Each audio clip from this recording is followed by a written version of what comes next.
I must admit, you've surprised me. I thought you were going to take off as soon as you'd gotten something from us. But I was wrong. I want you for a little soiree I'm planning.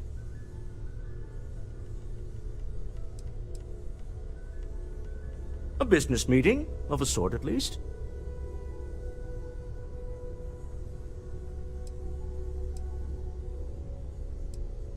All right, fine. I need your help. It's about an artifact, and our goal is simple. We're going to purchase it. Our seller is a freelance operative in the city of Neon, which means the artifact is almost certainly stolen from someone. I just need a little more presence in the negotiation to show we're serious. And I think you'd be perfect.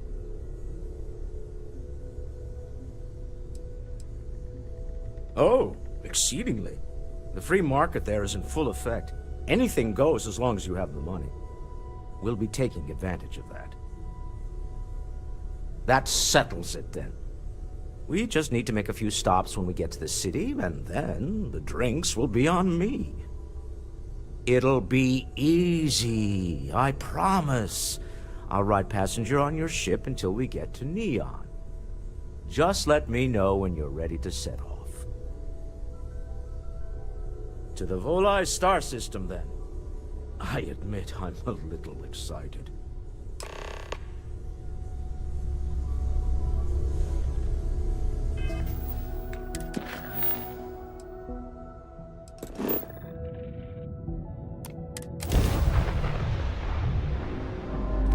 This is Freestar Collective Space. Hold while we scan your ship. Alright, we're done. Have a good time in Neon.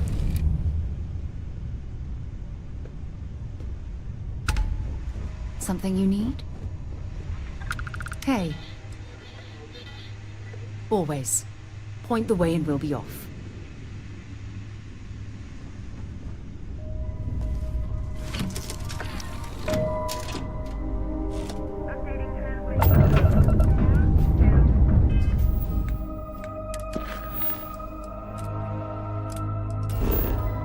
Setting down, everything in the green.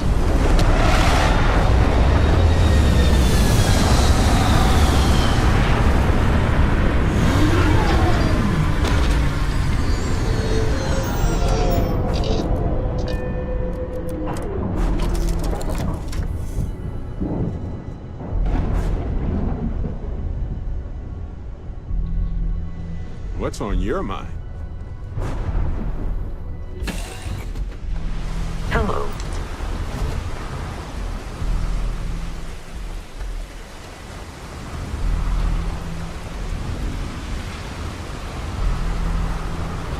See that shroud covering Neon? Believe it or not, you're looking at the only city in the settled systems that powers itself from lightning.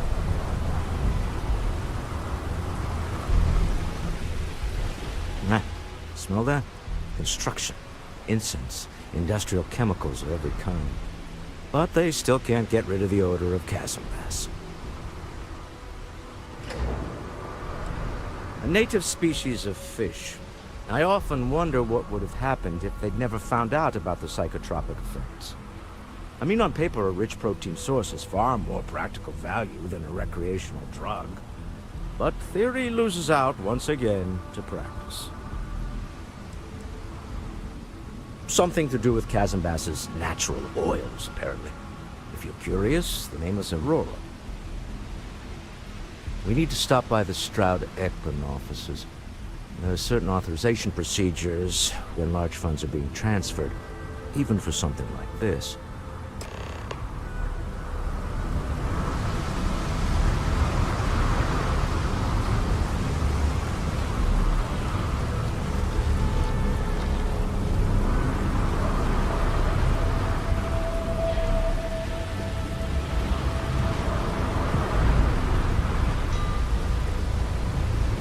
Looks like some sort of checkpoint ahead.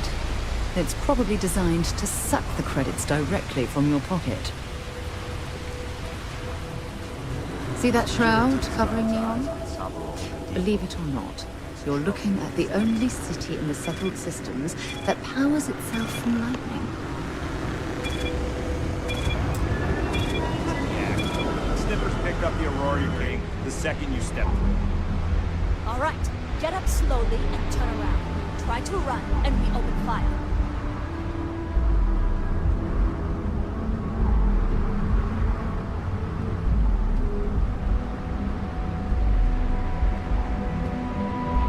So, what was the plan, Michelle? Smuggle the Aurora into Aquila City or New Atlantis? No, I just forgot I was carrying it, was all. Honest mistake, right? Can't we just settle this right here? I can pay the usual. We don't make the rules. That's Administrator Bayer's job. Now, shut up and start walking. Move it! Let's go!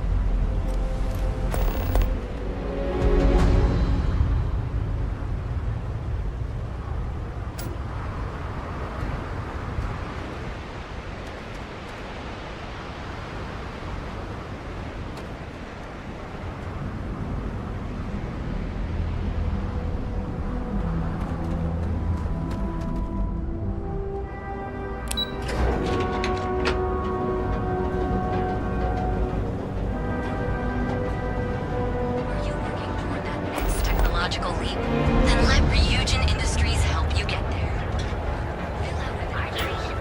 Well, with all signs pointing to the Astral Lounge, I suppose we should pay it a visit. Purely for exploratory purposes.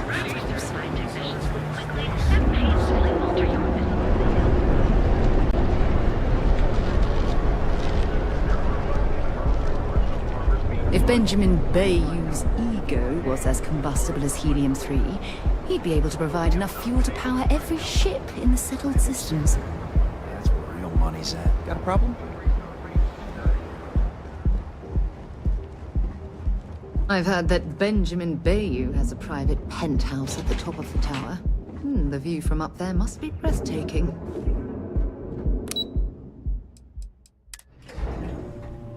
Stroud Eklund makes some of the finest ships in the settled systems.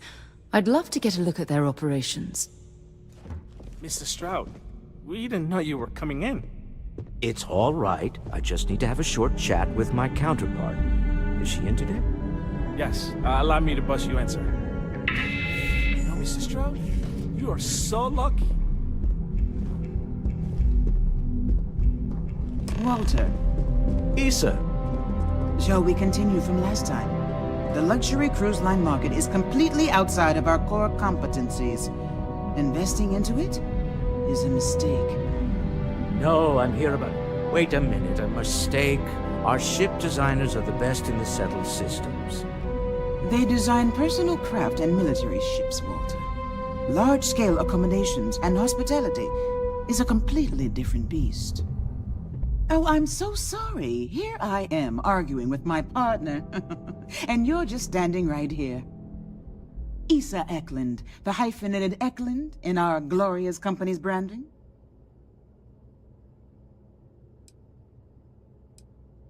Co-CEO, heir to the Eklund fortune, and somewhere down there I'm his wife, yes. Didn't know our marriage was such a low priority. Oh, it jumps up the list at the right moments.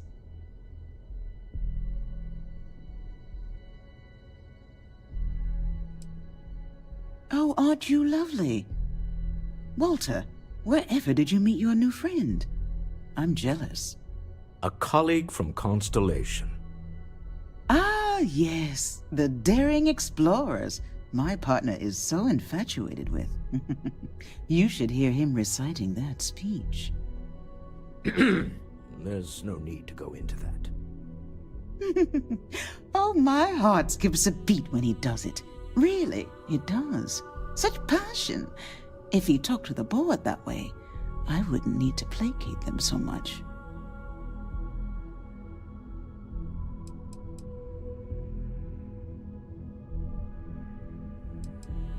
I know. It's my favorite hobby.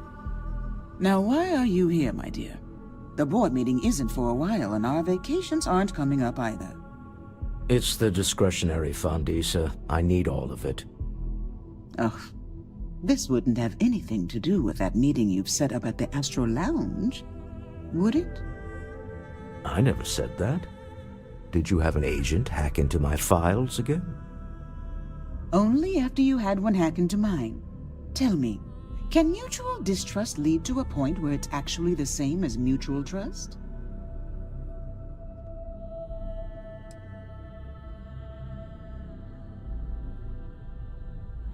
Oh, don't mind the two of us. Challenging each other intellectually is a cornerstone of our relationship. Now, I must point out the obvious. The Astro Lounge. Huh? It's a remarkably insecure location. That was the point. Neutral territory in the open. With no leverage. Oh, you must let me help. It's been too long. I have this all taken care of. Some investigation into the cellar. What's motivating them?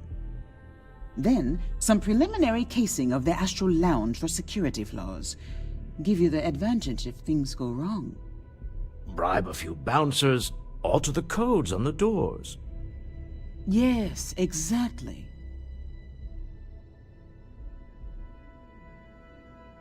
I hate being selfish, but I would like some time with my husband. We need to go through the fund authorizations anyway. James Newell is the broker who knows our cellar. He'll be able to help you find out more about them. And it shouldn't be hard to find the Astral Lounge. Here, let me at least give you some operation funds since I won't be joining you. Meet me back here. I'm going to be present for the negotiation. I'm not leaving you to the Neon Sharks, I promise.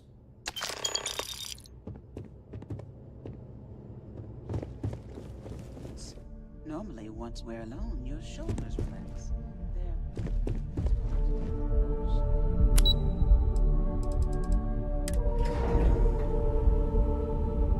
If we want to find a place to stay while we're here, I've heard that the Hotel Voli is top-notch.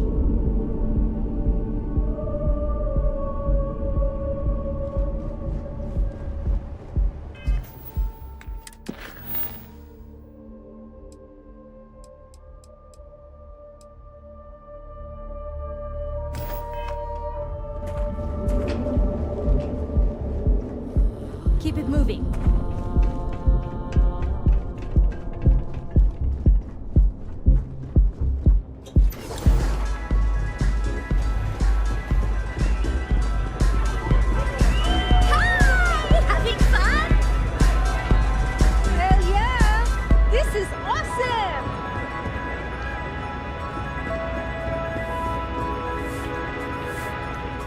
You're new here, aren't you?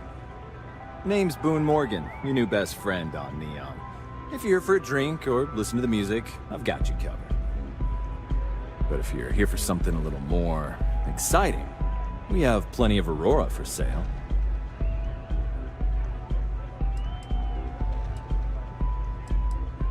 Oh, we have plenty of that. But why not try something different? New planet, new city, new experiences. It's what life's all about. Here, take a look at the menu. Now, I'm not going to lie. The Aurora is a bit expensive, but let's face it. Can you really put a price on pleasure?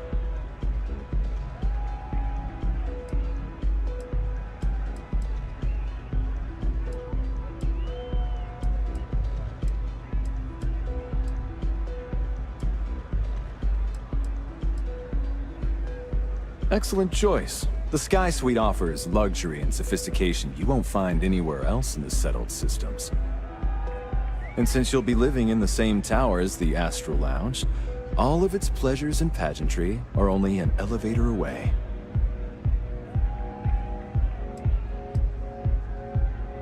Of course, the Sky Suite features an open design with an emphasis on luxury.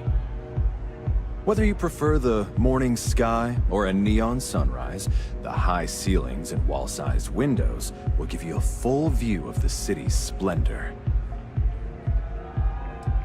How unfortunate, but I will be here should you change your mind. The Astral Lounge is one of the safest places in all of Neon. Security is hand-picked from the finest officers in the city.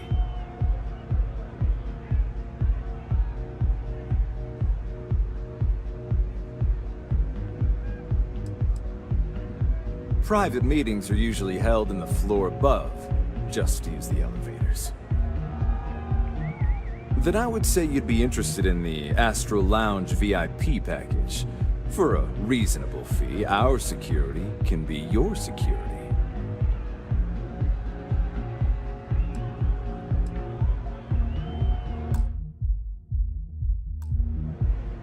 Excellent. We do hope your meeting goes to your satisfaction. Come back soon.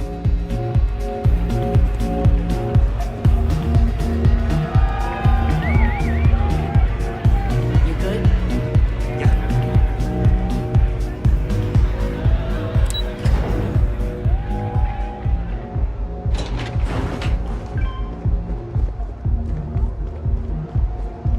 Tevin Anastas has run into some trouble. Word to the wise, you don't want a piece of that.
Find anything useful on there?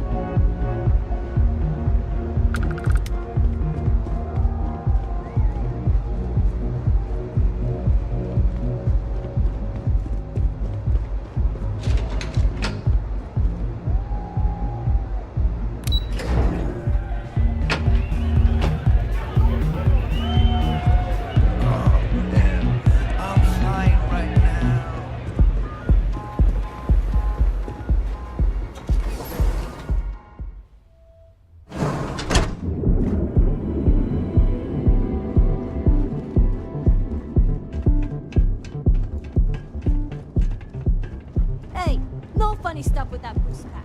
Got enough flight traffic as it is.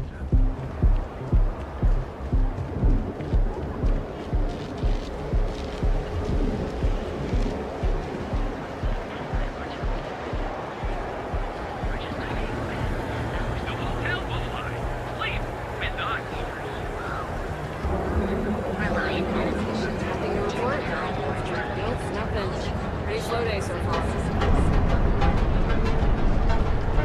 Interesting.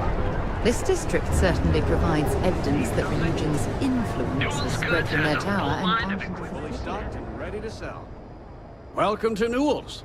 If you're looking for any specific goods, Rosa and I guarantee we'll beat Sieghart's lousy selection every time.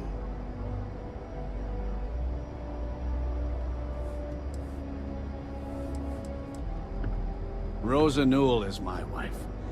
We own this place together.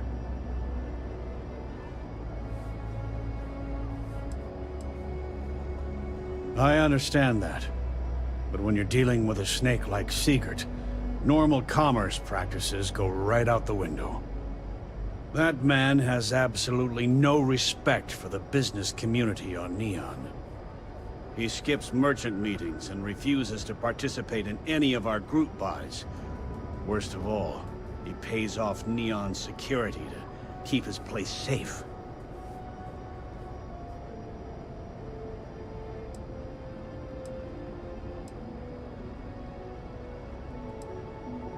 By standing up to the lowlifes who come in here expecting me to just hand over all of my money, I refuse to be run out of business or be forced to pay protection.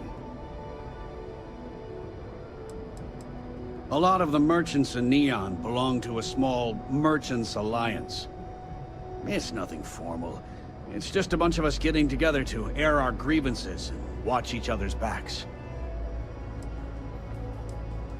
Yeah, sure. If all you care about is yourself. Every payment Sigurd makes validates Neon Security's corruption.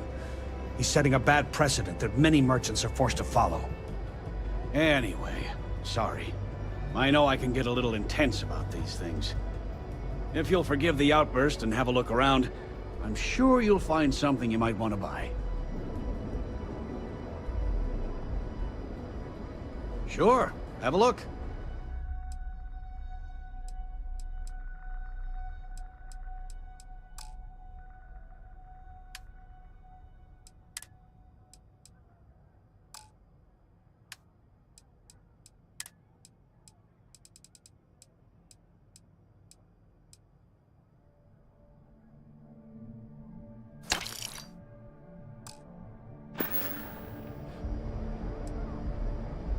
Maybe I did, maybe I didn't. Information isn't usually free.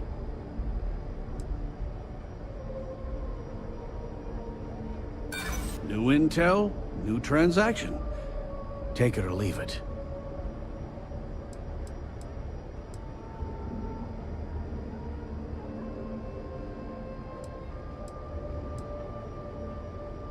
I connect a lot of people with a lot of people, you know? Can't track them all. No, that's okay. I think I got it.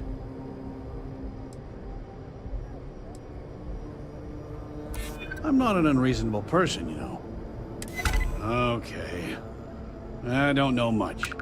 But I did have one of my freelancers tail the seller back to his place. Sleep Crate 1. Let me write down the unit for you. I had to chase more zone heads out of here today. I don't think they even knew what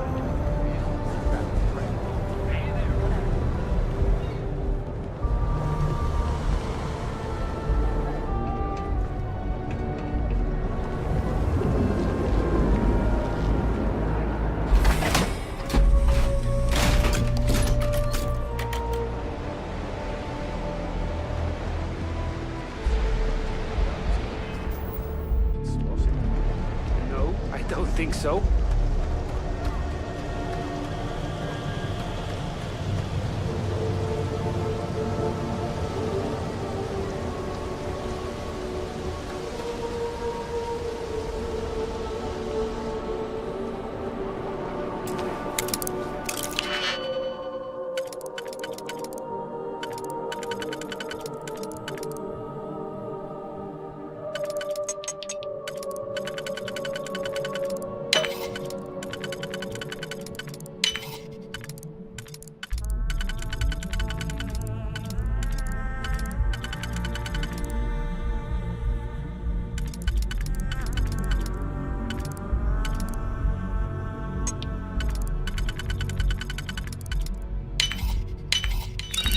Did you learn to pick up?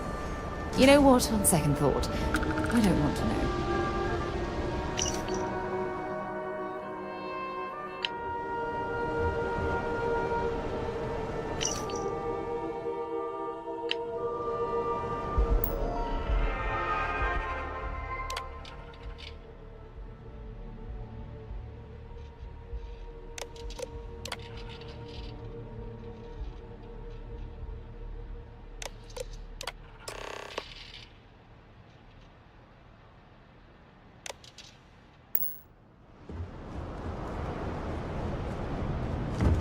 Too bad I can't squeeze any more.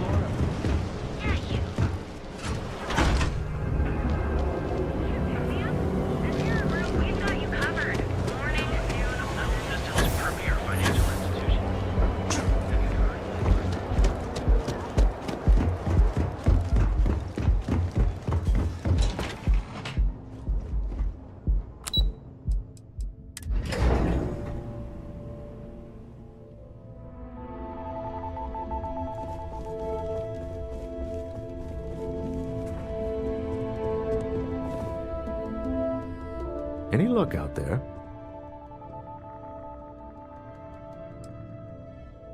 Excellent. Good work. Let's head to the Astral Lounge. Goodbye, my dear. See you at the next board meeting? Oh, I'll be keeping an eye on this little operation, just in case. Good luck, all of you. Scram, I'm on duty.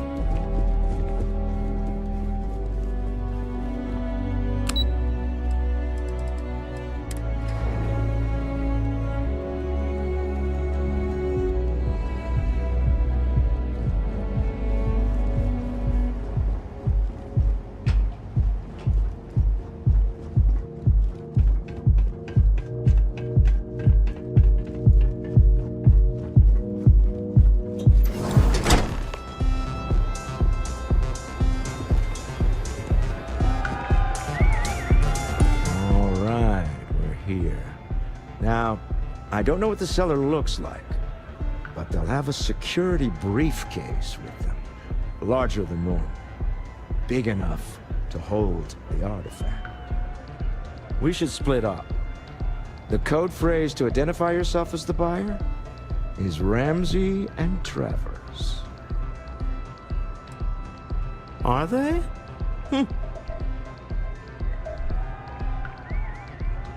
Code phrases? My goodness, Walter, I think you're taking this espionage business a little too seriously. Remember, Ramsey and Travers. We'll meet back near the elevator.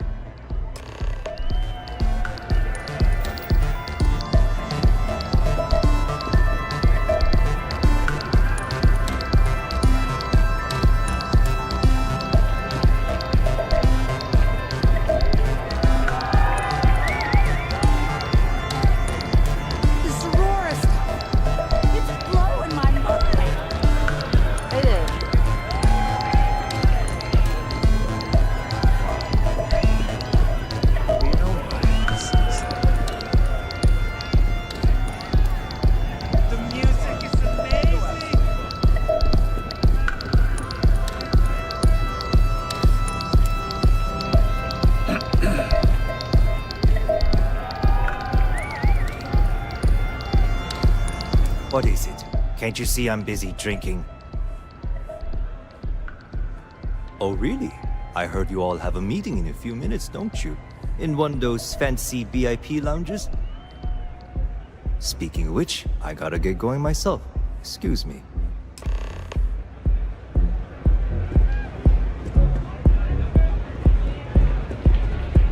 Take it easy. I just saw our cellar walk by. Good job. That's not surprising. This is a deal over stolen property, after all. Anything could go wrong. Now, before we head in there, let me go over the ground rules. He'll ask for twice what we agreed on. That's normal. He'll probably try to walk out. That's normal, too. Don't worry about the amount we actually settle on. The Stroud-Eklund Discretionary Fund is just a chip to you and me. Our goal is to get him to accept that chip in exchange for the artifact. Anything goes as long as it's in our hands, and we're not dead. How does that sound?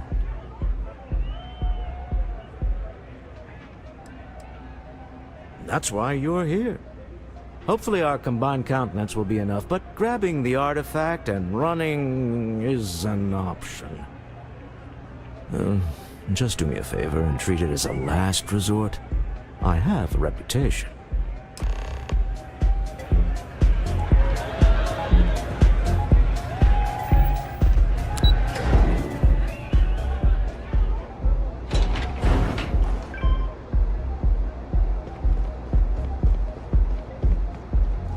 Frank Rennick's all in a twist because his robot got vandalized.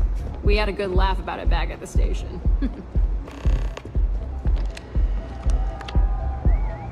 So you're Stroud. You look different in person. Our public relations always insists on doing some touch-ups for the official photos. Embarrassing, really.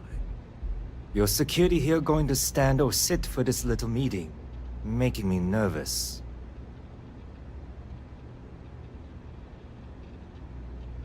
So polite.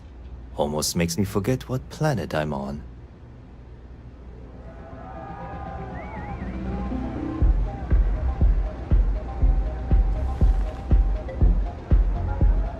to assume that briefcase has our item of interest? Yeah, here it is. Well, look at that. One of a kind. And I know you want it. I have the amount we agreed on. Things have changed. I want double. Now how am I supposed to do that? I don't know, but your security here seems to have some fancy gear. Why don't they chip in?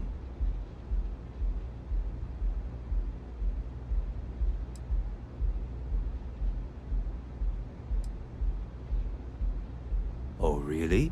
And how do you know that? Who talked? Does it matter? We know you're in a fix, and we're still willing to buy. For the agreed-upon amount. I got people after me, okay? I can't just settle on what we agreed on. I need more so I can disappear. That's not our problem. We came here expecting one amount. Now you want another. You telling me Walter Stroud ain't got the cash? I'll walk out of this booth right now.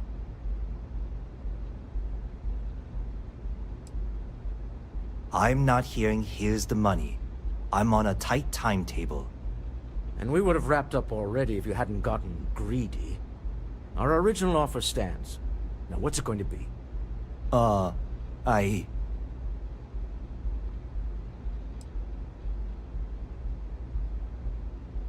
Fine. This thing is all yours. Well done. Some high-pressure tactics, but we got what we were after. Time to go home. Shall we? Stop right there. You're in possession of Slayton Aerospace property. Ah. Slayton must have been the original owner. We don't need to do this. All's fair on Neon. Am I right? Hand over Mr. Slayton's property. Now. There a problem here? Yes. This armed thug was trying to steal our belongings. I'm going to need you to back away from our VIPs. Now. Fine, but you can't stay in the Astro Lounge forever, Stroud. Nicholas Slayton's already got your number. Sending armed men into the Astral Lounge. Slayton must be serious about getting the artifact back. We'd better get off the planet quickly.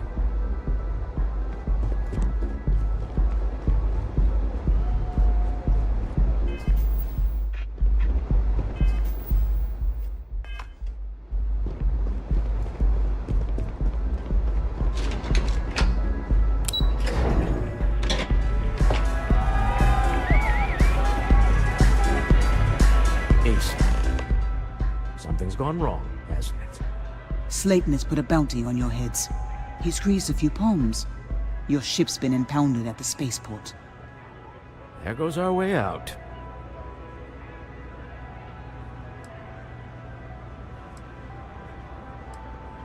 The same way everything works on Neon. Money. It's terrible at keeping secrets. Yes, I'm fully aware this has not gone according to plan. Slayton Aerospace has offices here in the trade tower. If Nicholas is moving this quickly, he must be there or close by. Let's head to their lobby, shall we? See if we can make an appointment.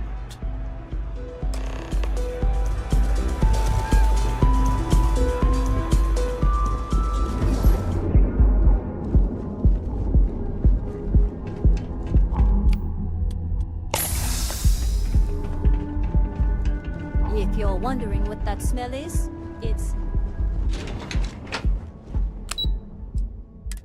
There are a ton of distractions in Neon, so I expect you to be on your best behavior here.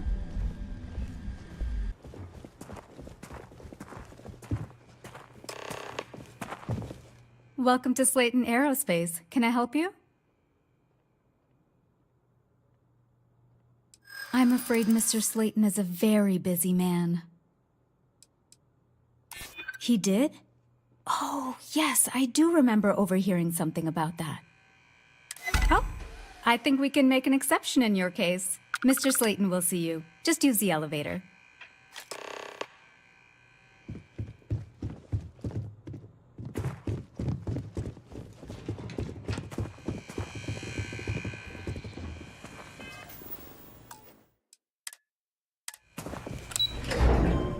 He's on to us. Walter, taking what's mine and then breaking into my office. A bold move, but one easily countered. Oh, we're trapped. Hello, Walter, dear, are you there? Issa? Took longer than I'd like, but I managed to pay off one of Slayton's security consultants. They've patched me in. All right, we've got her out. Once the door's open, just follow her instructions, okay? For the moment, Slayton will be scrambling his own security teams once he gets wind that we're no longer at his mercy. Our time is limited. I'm aware of the irony of me continuing to say it'll be easy. But it'll be easy. Doors will open in 3, 2, 1. Slayton's guards and employees are all over. Be careful. Okay. You'll want to use the vent system to slip around unnoticed. There's a cupboard just to the right of the elevator you came in on.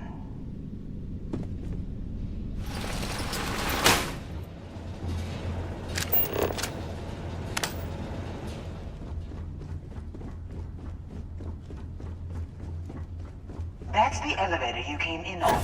Jump right across the top of it and keep going to the end.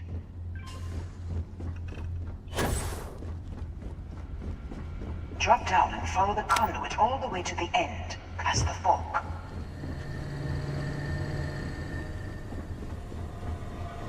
There's a vent above you. Just climb up.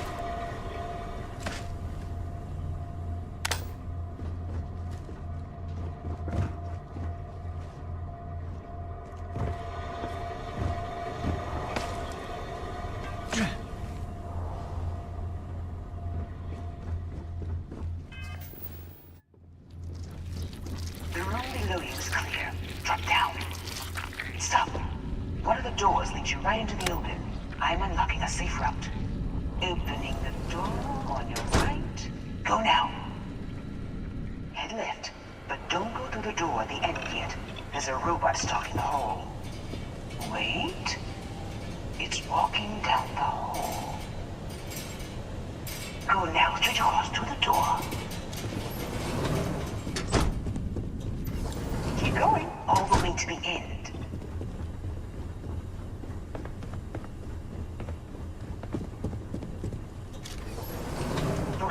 There's people in the room up ahead. Closing the shutters.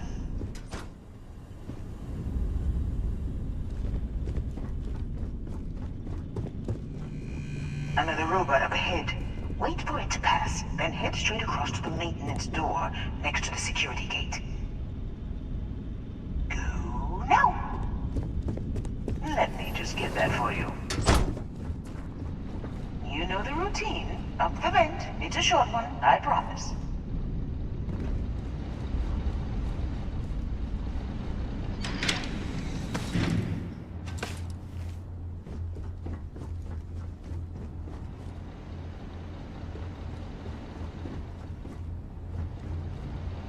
Almost there. Door on the right.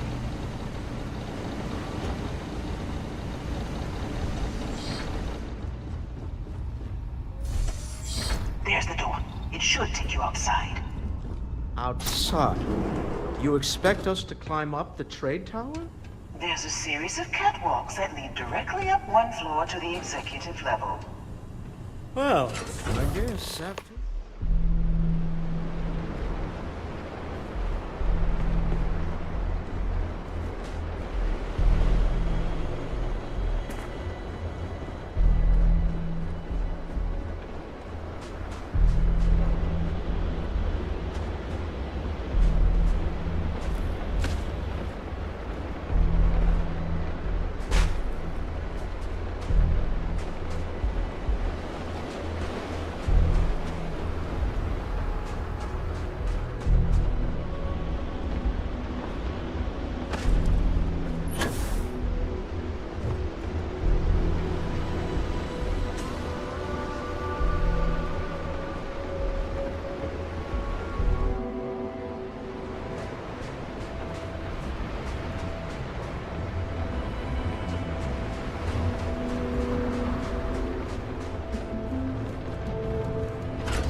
stay away from Ebbside.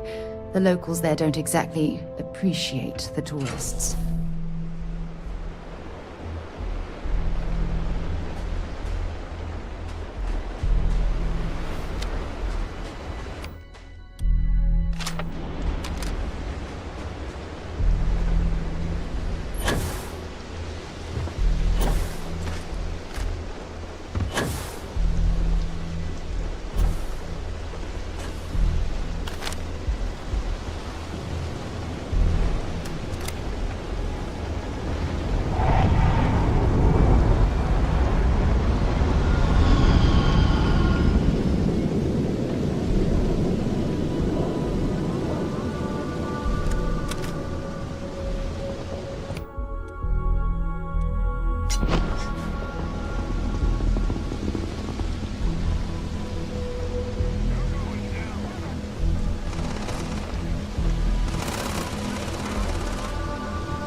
You're coming in just behind the executive elevators.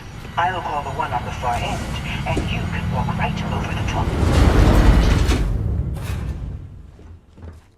You know, it's moments like this that really makes Neon the best place to do business. You steal what's mine. I trap you in the city. You infiltrate my office. I lock it down. Where else can you match wits for the highest stakes but here?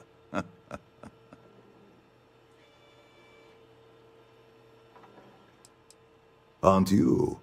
In the back of your mind, through the tunnel vision of adrenaline, there's a part of you that belongs here. It happens to all of us. You have what's mine. I, indirectly, have what's yours. We are at a stalemate. Although, I do count a few more guns on my side. You do make a bold point, but that doesn't resolve our current dilemma. Perhaps I can help. We're both people of business, Nicholas. In the same industry, no less. Yes, I'm beginning to see the opportunity. There is, however, one final detail to disclose. Mr. Musgrove, my former employee, and the thief responsible for our serendipitous meeting, was caught prior to your arrival. I think it would cement our new partnership if you were to decide on his sentence yourselves.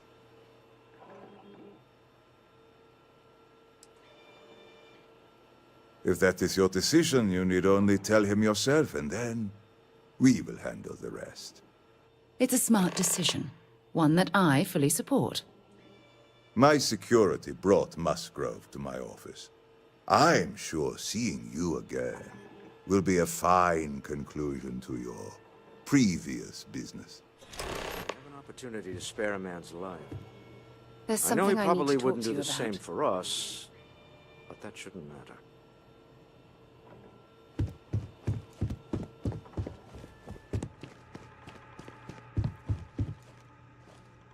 Oh no. You. Slayton really does have a sick sense of humor. 10 years working in aerospace engineering, and they laid me off. You damn right I stole that thing. They tell you if you have talent and commitment, you can go far. But the truth is, it's all about who steals the most and gets away with it. Slayton took it all. Probably in one of his secure accounts somewhere. I'll settle up with him later. Arbitration, lawyers, all that nonsense. Please, I was just trying to sell a product, okay? Isn't that why we're all here? Be lenient. We were taking advantage of his initiative, after all, even if we have found ourselves working with the man he stole from.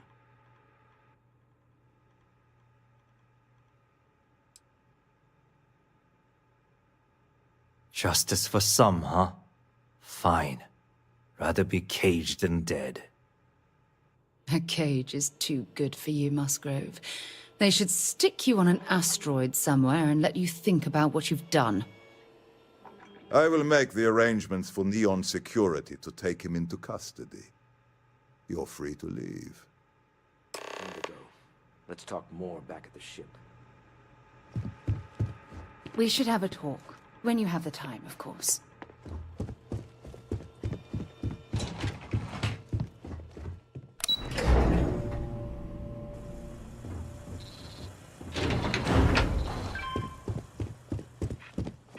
Get going. Mr. Slayton is done with you.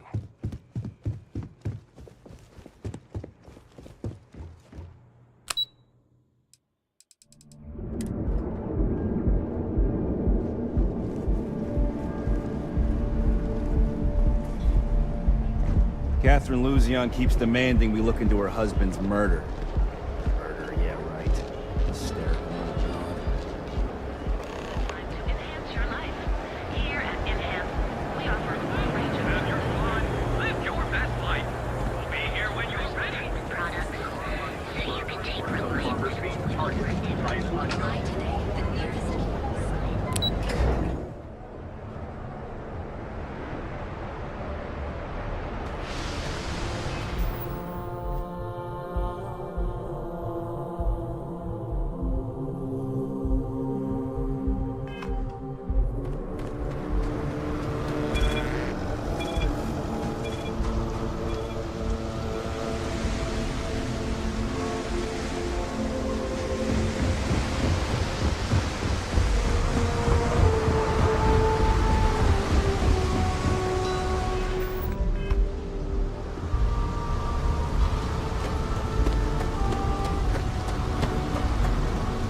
Remember our last conversation when you told me the artifacts made your mind and body feel out of sync? Well, it got me thinking, so I dove into our archives and started looking through Constellation's older journal entries.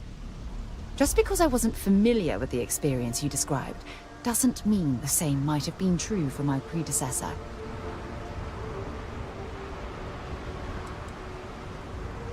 Unfortunately, no. Other than you and Barrett, there were no records of direct encounters with the artifacts.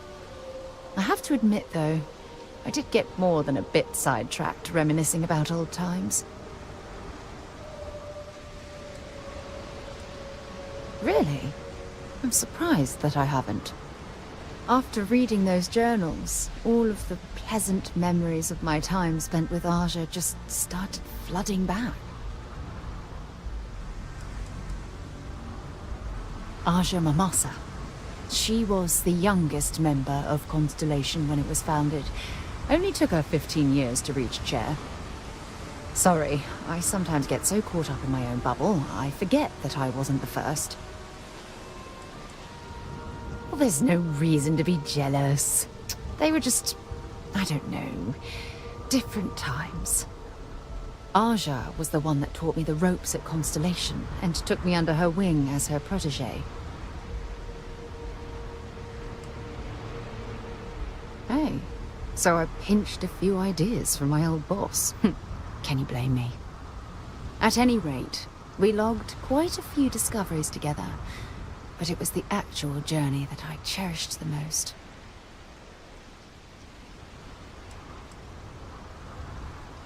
We catalogued unusual stellar phenomena, a few habitable worlds, and some unique life forms, but nothing SSNN would bother to report.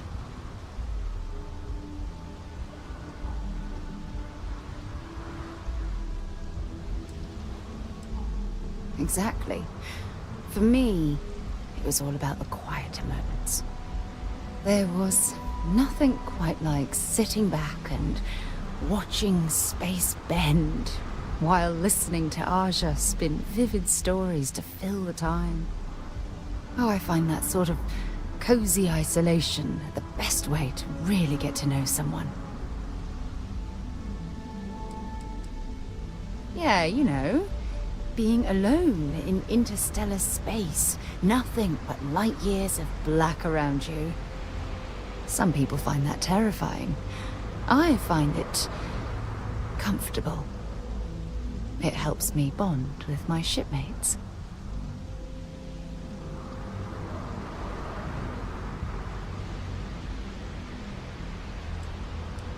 I'll take that as a compliment. Thank you. You know, all this talk about Aja reminds me that my time with her was a gift. I miss her dearly.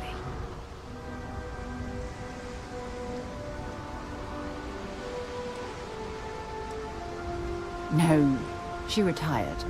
Living on Porima 2 now, I think.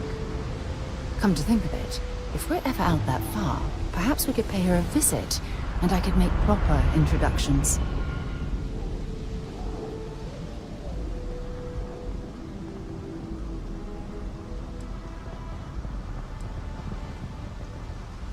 Yeah, you'll do. Look, I don't expect you to be an exact copy of Aja. Your hunger for exploration, to pierce the veil and seek the unknown, it's a common bond that we share. I wouldn't have it any other way. I don't know if I deserve to be that close to anyone right now. If you knew about the things that I've done, the way my life's unfolded, I think your opinion of me might change. Please, give me some time. I have to go.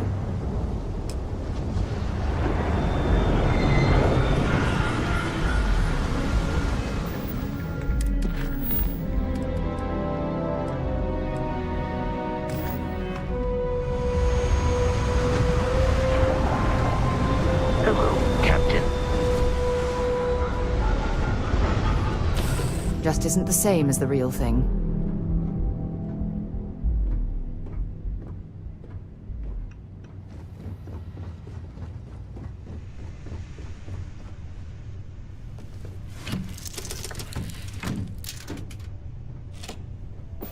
A deal with a man who wanted us dead.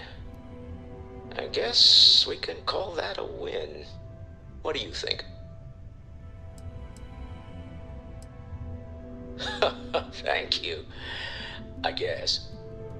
Some people call Issa a jewel, but she's more than that to me. I can't really describe it. There's a me, and a her, and an us. And I wouldn't trade the us for all the credits in Neon. Well, there's a surprise. That's one of the sweetest things I've ever heard you say, Walter. All in all, a great success. Thank you for allowing me to tag along with Constellation's newest star. Yes, I used a pun. Forgive me.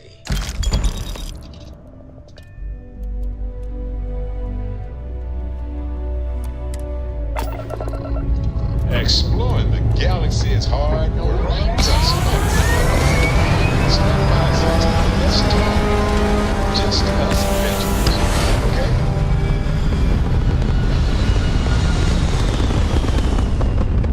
We're locking into orbit now. You hold something you have no right to. My people have killed for this. But I will offer you one chance to hand over the artifact and turn away from this path. That's not any type of ship I recognize.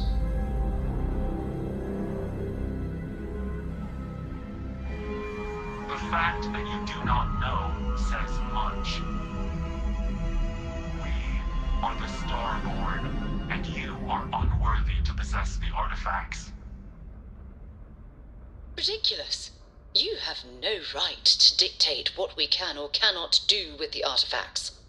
Tell us, please. What are the artifacts? What are they for? Did you make them? What gives you more right to them than humanity? Answering your questions is exactly what we cannot allow. Abandon your thirst for knowledge, or drown in it.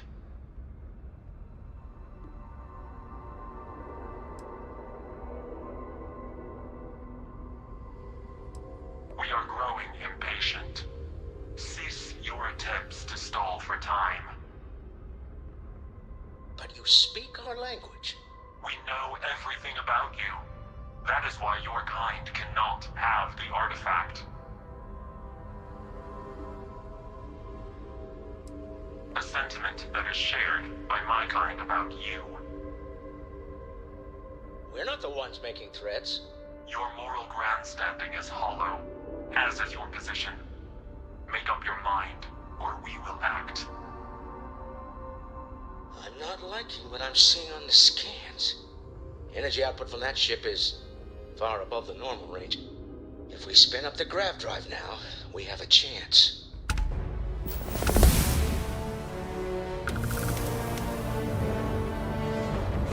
We'll get through this. Hold on.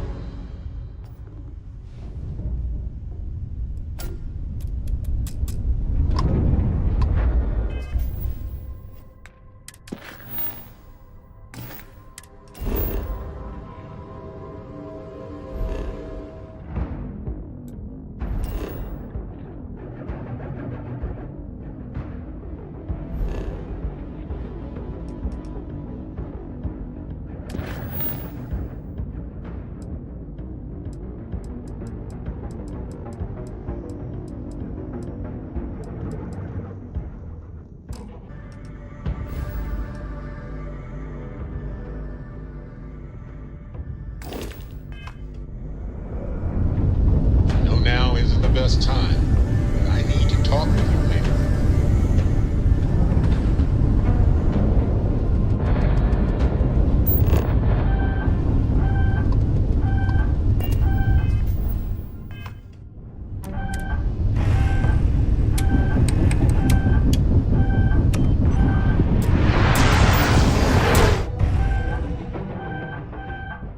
Jump down, Captain.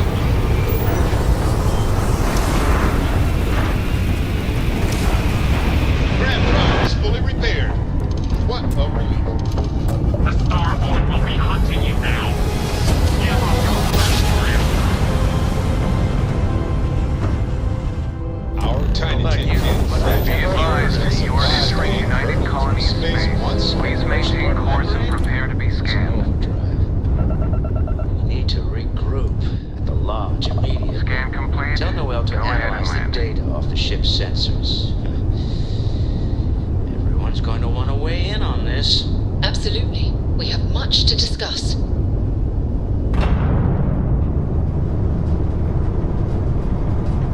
Hey, Dusty. If you're ever thinking to yourself, I could really listen to Barrett's dulcet voice right now, then instead of dreaming about me, stop by and say hello, okay?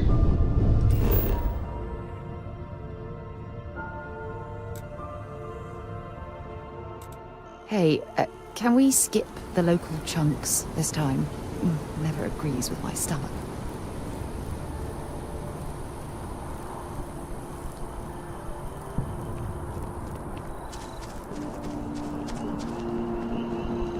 It's good to be home.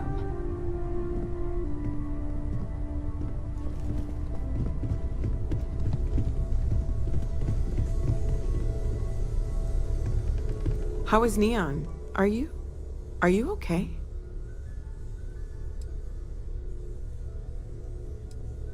No. Wait, what happened? Who was after you? Take a look at the ship's sensor data. I think everybody needs to see this. All right, I'll start transferring the data over now. Let me just bring it up on here at the table.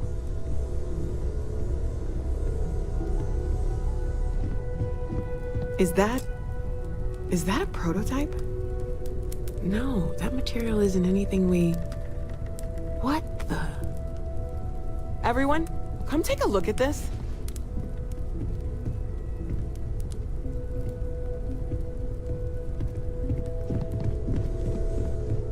That's no faction vessel or Crimson Fleet. Secret military tech, maybe? No United Colonies Admiral approved that starship design. They call themselves the STARFIELD. Demanded we hand over the artifact. Like we were children, playing with their parents' things. What do people know? Any offshoot groups go by that name? None in any corner of the settled systems I've seen. Maybe a distant human colony finally popping its head up. Another house for Rune. I very much doubt that. We ignoring the obvious here? A heretofore unknown group who just happens to know about the artifacts. I'm just gonna say it. Intelligent alien life, or extra-dimensional beings. The original creators from the furthest fringes of space. Or beyond even that. Is the metaphor of avenging angels coming down to keep humanity from forbidden knowledge not apt here? So, we have a lot of theories, but nothing concrete. Except that they're after the artifacts, and they're willing to take them by force.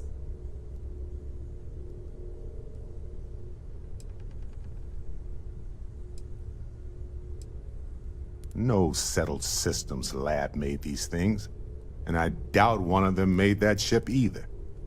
So, we got some weird extra-dimensional beings that coincidentally decide to build their spacefaring vessels exactly like we do. Not so sure about that. Noel, start analyzing all the data from the ship sensors. The gravitational wave they caused, scans of their weapons, shields, everything. We're in the dark. We need to learn anything about them we can, including some way to fight them if necessary. Until then, we stay the course, collect the artifacts. It's even more important now that an intelligence we don't know or understand is looking for them.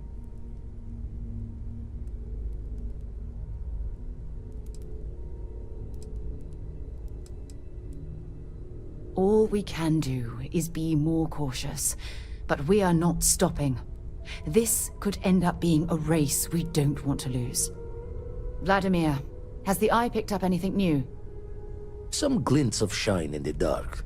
Ready to hand them out as soon as you please. All right. Good luck, everyone. And be careful out there.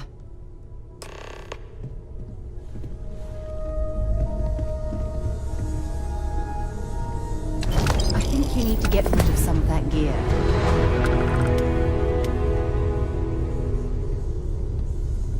Did you need something? You have my attention. Until next time. I must confess, the hum of a grav drive makes me feel alive. Still need to lift another set today. Been dragging, shoulder stiff. You had a hell of a shake, getting bullied in the void. Starborn sure know how to make an entrance. Ready to head back out there? The Eye can help you find the artifacts, but I'm afraid she's blind to our new competitor.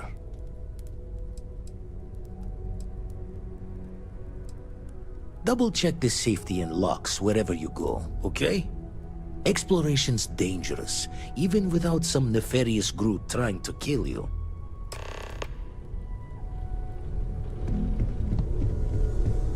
I know everyone's excited by the artifacts, but we need to be as objective as possible and be aware of possible negative effects. Yes? Not at all. Maybe another time.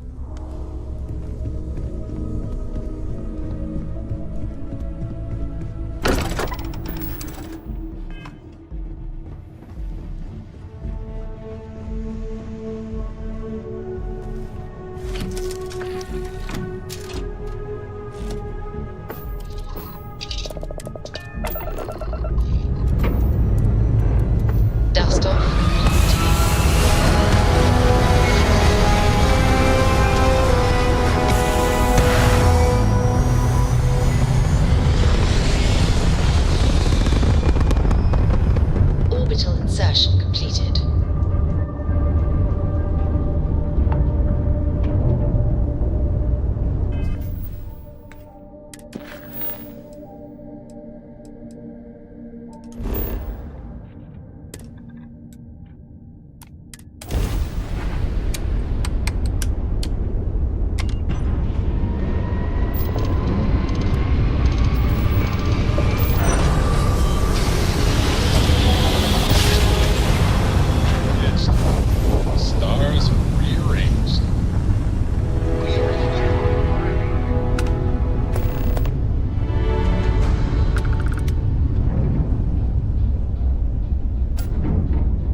some fun.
Orbital pattern locked. Easy.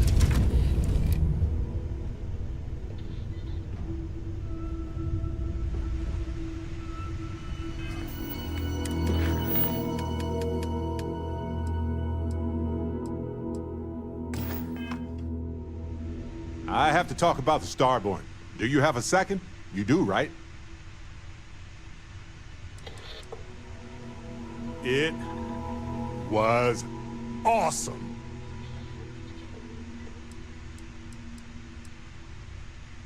I already evaluated us for hallucinations or other types of chemical filters, and I found nothing. It could be the dawn of a new era of humanity. Or it could be an elaborate prank or any number of mundane explanations.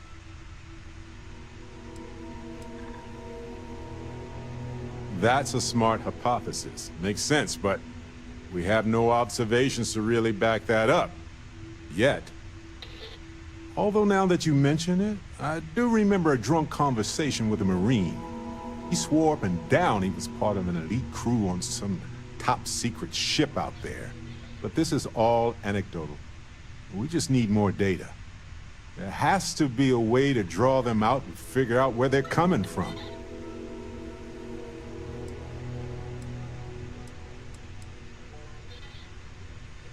We're going to need a way to find them again, or lure them. This could be a turning point for humanity, you know? Or it could be just the emergence of a powerful new faction, or some sort of elite military tech, or a gazillionaire with nothing else to do. All we know is that they wanted that artifact badly.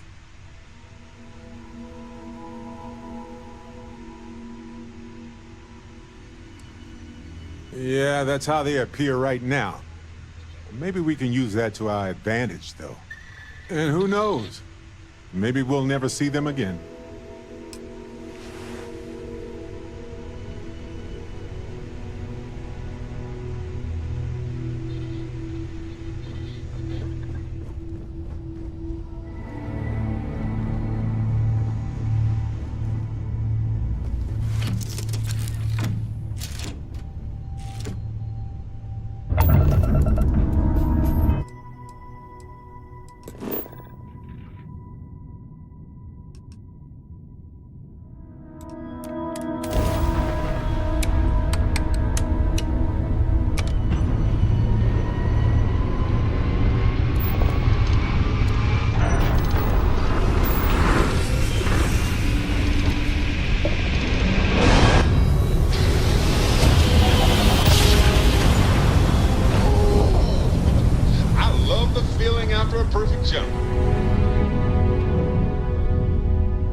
Sight is sufficient. Shut down.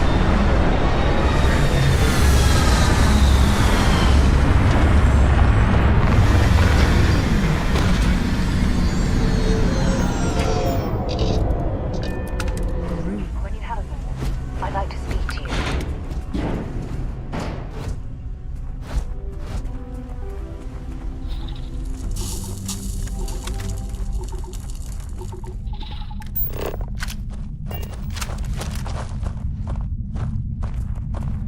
I wanted to talk to you, but honestly, I don't know where to begin. The Starborn's technology is simply astonishing. It's just almost too much to process.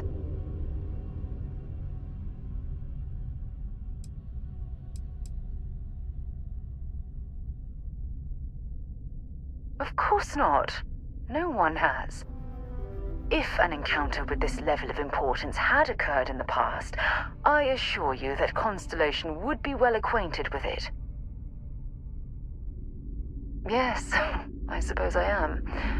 But you can hardly blame me, can you? You do understand the significance of this encounter, don't you? This is humankind's first contact with what I believe is an alien race. A race with technology that could be far superior to our own. Oh, we could learn so much from them.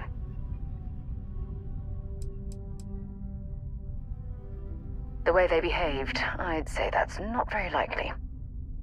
If we are to learn anything from the Starborn, we're going to have to take the initiative ourselves. I wouldn't say I was afraid, more like approaching the situation with caution.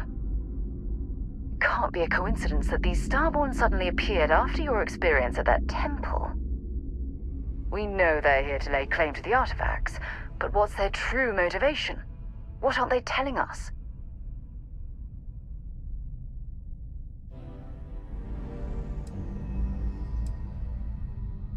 It's very disturbing, especially with all of that cutting-edge technology at their disposal.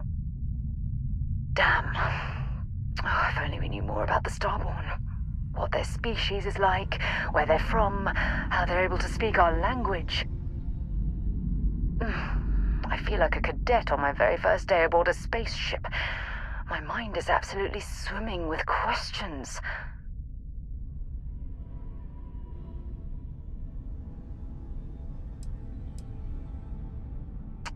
Obviously, but there has to be more to these beings than simply originating from another world.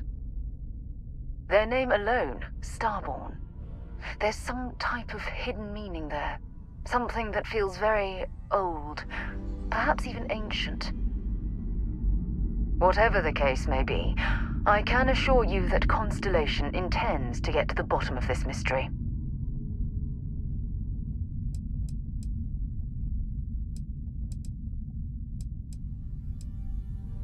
I'm not really sure. Scientifically speaking, we're all born from the stars. Most of the chemical components of our body, carbon, oxygen, sulfur, are exactly the same as those manufactured by internal stellar reactions. Now, ask someone like Matteo the same question, and he'd probably give a more theological answer. But hey, it's all a guessing game anyway.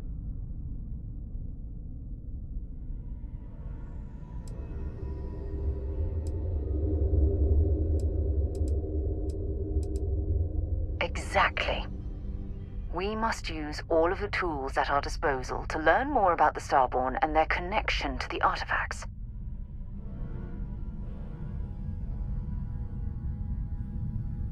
Thank you. I really appreciate your support right now. You know, it's funny. When I was a little girl, I'd lay on the ground and stare up at the stars. I was absolutely convinced they held a secret. I'd remain there for hours in silence, eyes closed, listening, waiting for the secret to be whispered in my ear. This encounter with the Starborn is that moment to me. The stars are finally whispering, and I need to hear what they have to say.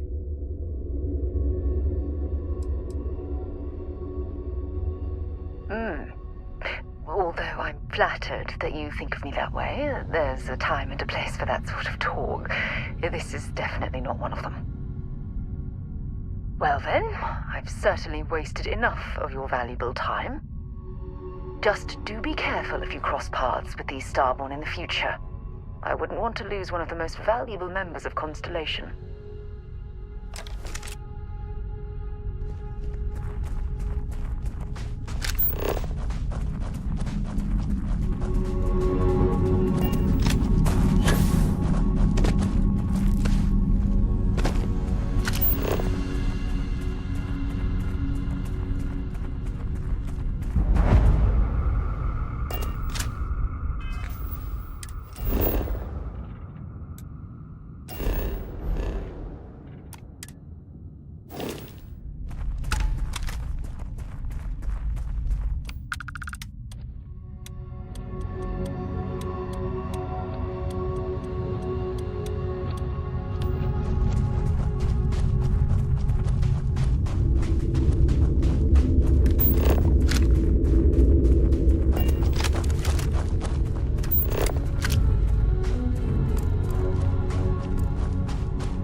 change of scenery.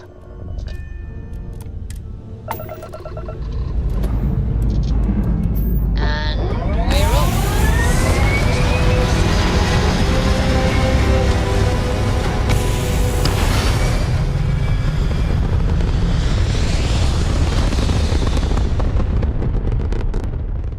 Maneuvering into position. And we are now in stable orbit.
Our scan detected contraband on board.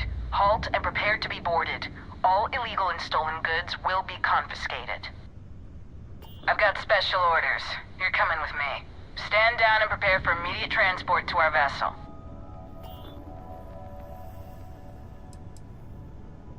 I've been authorized to inform you that you're being transferred to the UC Vigilance. You'll find out more when you get there. Other than that, I'm not at liberty to divulge any additional information. Smart decision. Stand by to be boarded and transferred. Boarding a vessel like this certainly brings back memories. I'm telling you, the commander's got plans for this loser. Why else would he be going through all this trouble? I still don't understand why he trusts a criminal. Seems like too much of a risk.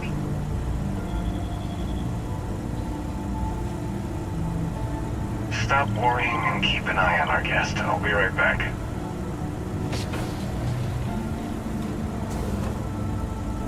You just sit tight. The commander wants to have a little chat. The prisoner's ready, sir.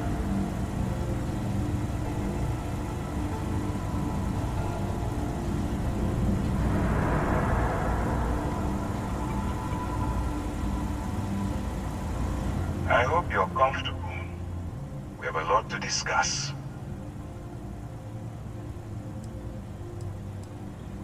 I'm your ticket out of the mess you've gotten yourself into. That's all you need to know for now.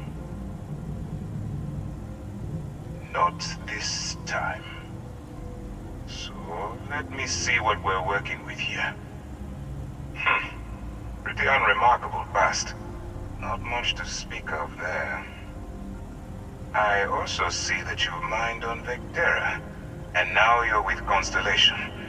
You've certainly been quite busy. Oh, and look at that. Right at the bottom of this list is the criminal incident that landed you in my crosshairs.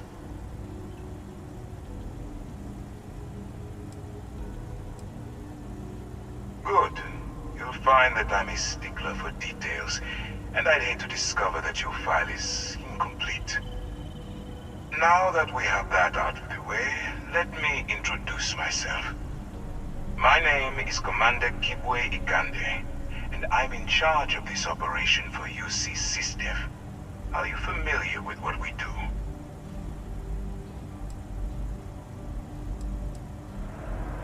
United Colonies System Defense. Does that help you figure out exactly what it is we do? UC SysDev is a division of the UC Navy.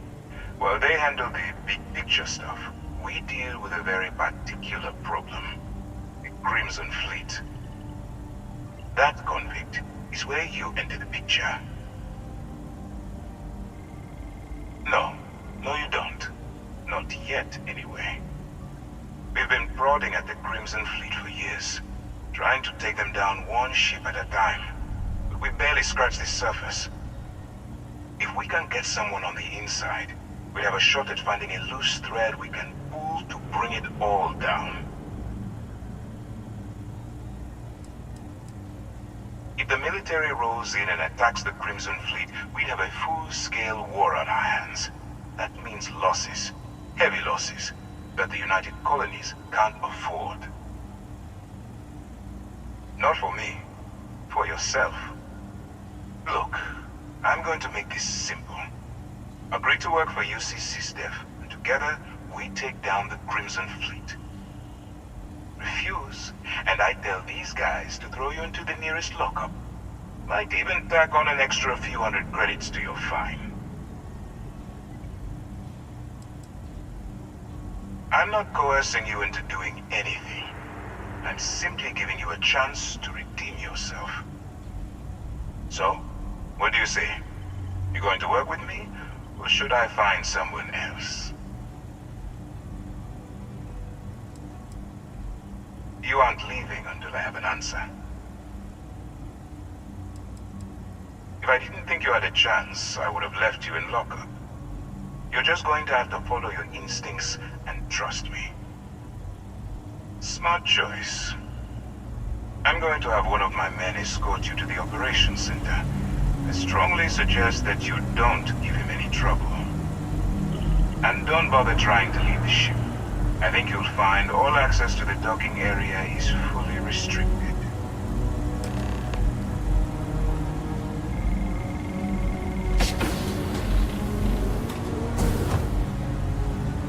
All right, let's go.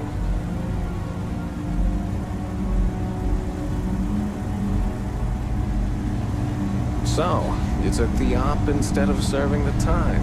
Gonna be the commander's new mole, huh? Infiltrating a bunch of pirates. You've got a lot of guts. Hey, still, it makes you wonder. Especially with the stories that go around.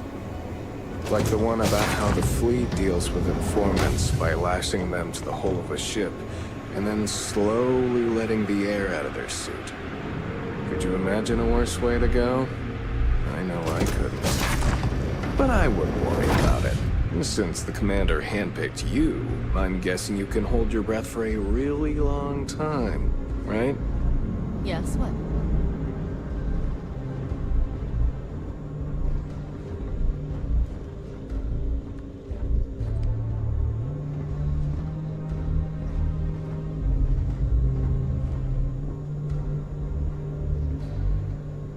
All right. This is as far as I go. Take the lift up to Ops. Commander Ikande should be waiting for you.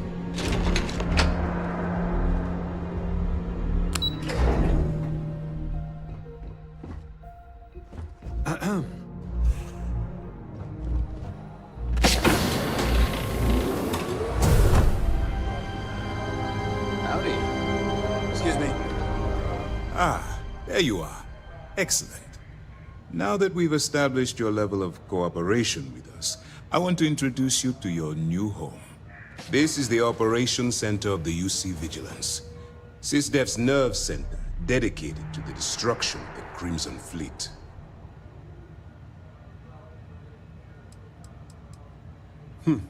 That's strange. According to your file, you've encountered them before. On Vectera specifically. They were the pirates that attacked your mining outpost? I'm surprised you don't remember.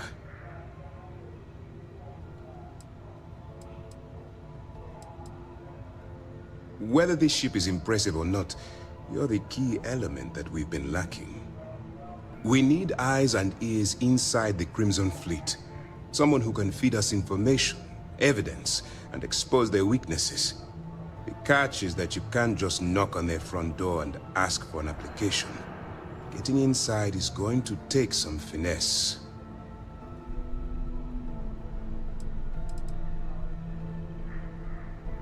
Let's get one thing straight right now. While you're working for me, I'm going to treat you like one of my own. Whatever crimes you committed in the past no longer matter. You're now an agent of SysDev, meaning that it's my job to keep you alive. Good. I have just the right place for you to start. Our intelligence has managed to find a possible opening into the Crimson Fleet through Saoirse Bowden, one of their contacts. She works for the Trade Authority in Sidonia, so you'll be using a container of Aurora we've loaded on your ship to get her attention. That's classified. Suffice to say that the smuggler who was previously hauling it will be spending the rest of their life in prison.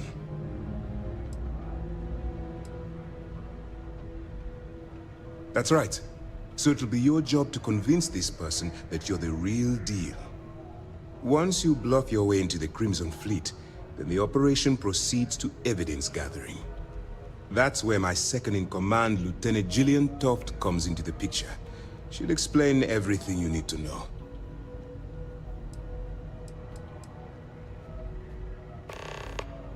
Let's just say my superiors need proof that engaging the Crimson Fleet is a larger priority than they're willing to admit. If we shove enough concrete evidence under their noses, they'll have no choice but to allocate the resources that I've requested. At the same time, we can use the evidence to arrest members of the Crimson Fleet, weakening them enough to strike a fatal blow. We move quick around here. Better get used to it. Remember, this entire operation rests on your ability to infiltrate the Crimson Fleet and bring us the evidence we need to take them down.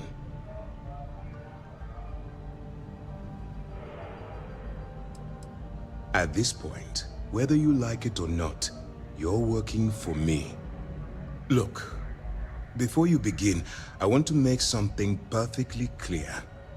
As an undercover operative for UC SysDev, you'll be expected to follow our code of conduct and ethics.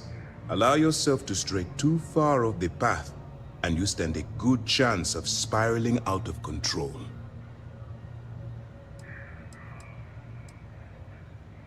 The Crimson Fleet doesn't follow the rules. They only abide by one thing: money. All of their morals and social graces fall by the wayside in pursuit of their greed. At first glance, this can appear quite enticing, so I'm warning you not to get lured into their trap. Think you can handle that? I don't want promises. I'm just asking you to think. Anyway, it's time to hand you over to Lieutenant Toft. She'll brief you about the details of the evidence-gathering portion of the operation. Now, get out of here, and good luck.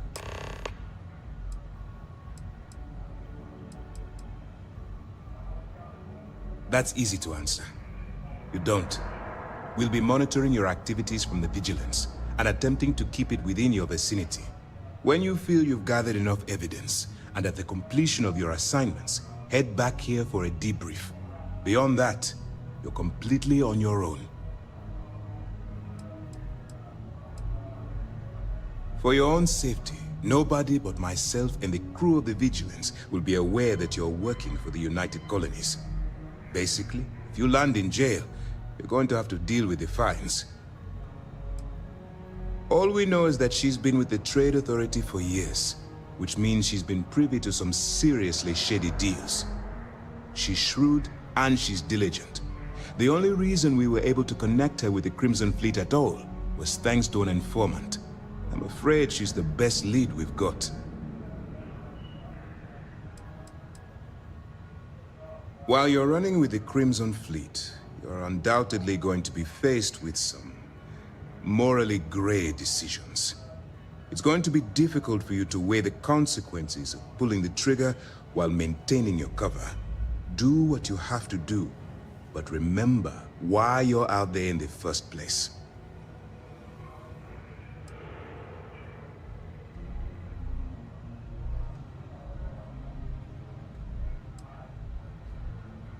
then you do what you have to do.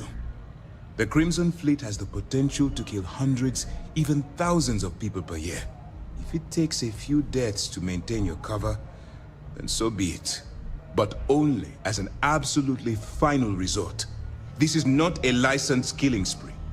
Understood?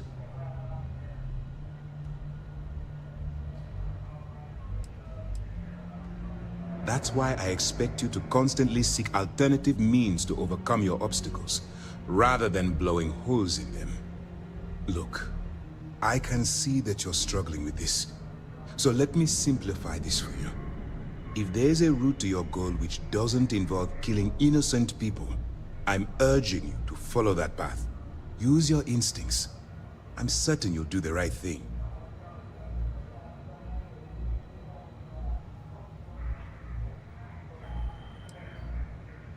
You have your orders.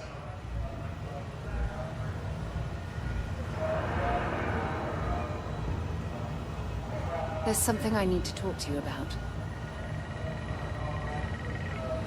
Yes?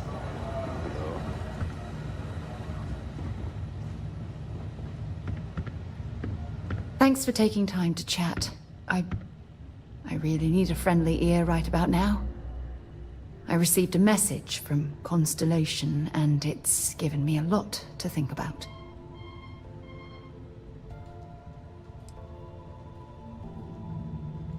Not at all. It's just a list of requests, but when you read between the lines, it's obvious my absence is causing issues.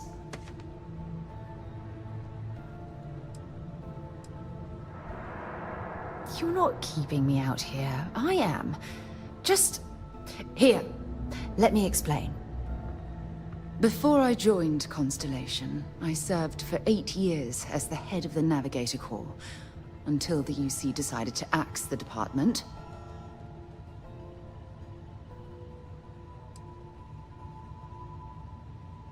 Yeah, I suppose painful is an appropriate way to put it. You see, the top brass demanded press-worthy discoveries to justify the spending, and money was tight after the war. Shutdown was inevitable. At the end of the day, I was in charge, so the blame obviously fell on my shoulders.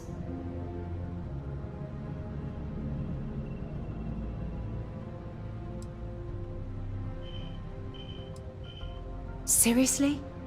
The Colony War, of course. You know, that little incident that caused the death of thousands of decent men and women as they squabbled over border disputes? That war. Yeah? You once told me that you favored the journey over the destination. So I'm hoping you'll understand what I'm trying to say. I failed because I was more concerned about exploring the stars than pushing a pencil. Because of my lack of foresight, all I ended up with was a shattered division and a bunch of excuses.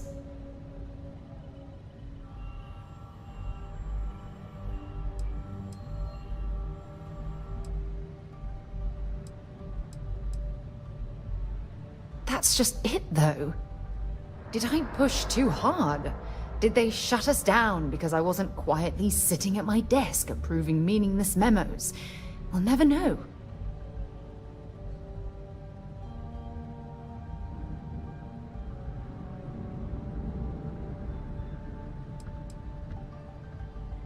Yes, maybe. Call it whatever you want. My drive, my initiative, my optimism. It's been my greatest strength and my worst nightmare. It elevates me to these positions of authority, but all I want to do is explore, not sit and make sure all the accounts are balanced.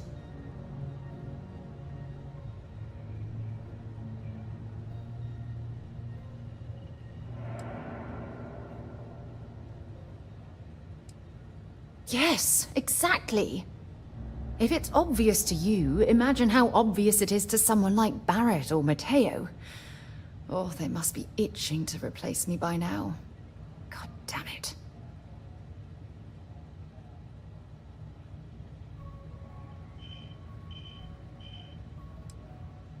No.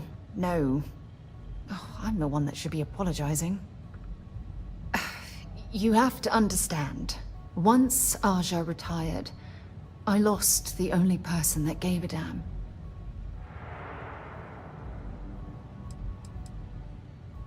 Look, it's clear that you have feelings for me. It's just... I've never had time for this sort of thing in my life. Please, it's not you. It's me. I'm just not ready to get that close. I can't. Not now. But thank you for being there and listening. It helped. It really did.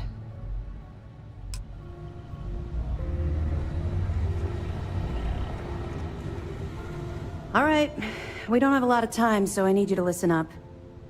While you're working undercover, it's imperative that you gather as much evidence as possible. If you find any records that look suspicious or incriminating, you bring it to me. Is that understood? You better make it, because Commander Akande cashed in all his chips to get this operation off the ground. I want data slates, computer downloads, handwritten notes. Hell, I'll take anything if it'll get those bastards thrown into the brig.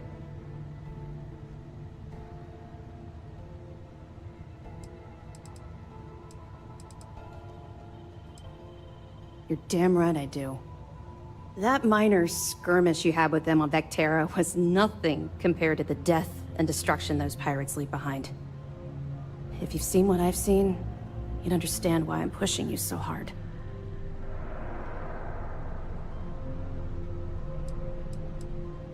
What? No. It's personal. It has nothing to do with you. Just stick to the mission and you'll be fine. That's all we're asking. Oh, before you go, there's one more thing. Commander Akande has authorized a credit disbursement for each piece of evidence that you return, as compensation for your efforts.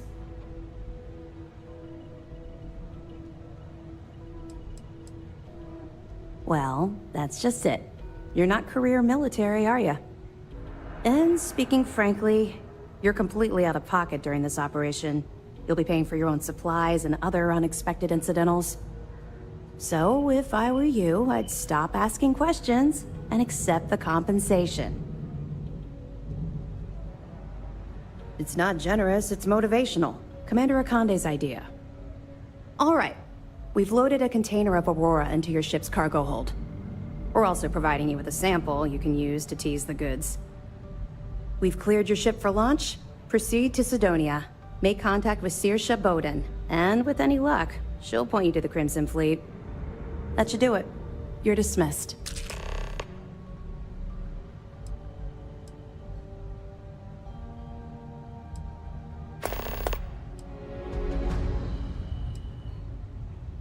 We'll be keeping them close at hand until this operation is complete. So, we'll be holding them in the Vigilance's brig. If you're feeling particularly ruthless, you could always head down there and say hello. I'm sure they'll be thrilled to see you. I'll be here if you have any more questions. Pardon.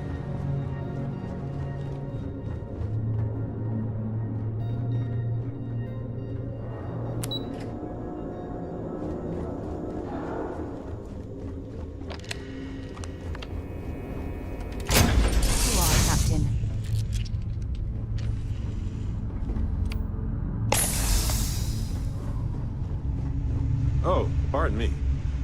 Was that your stomach or mine?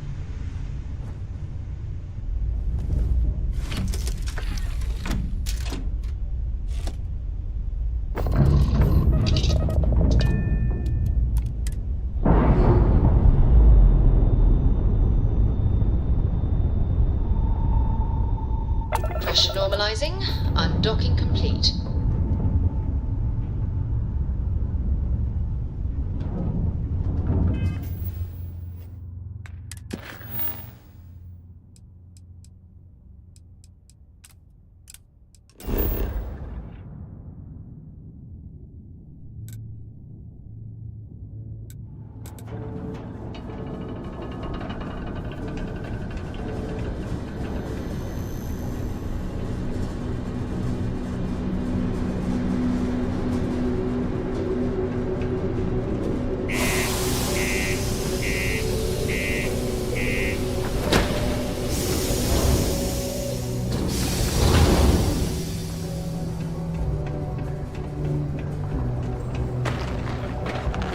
miners pretty much run the lower levels here.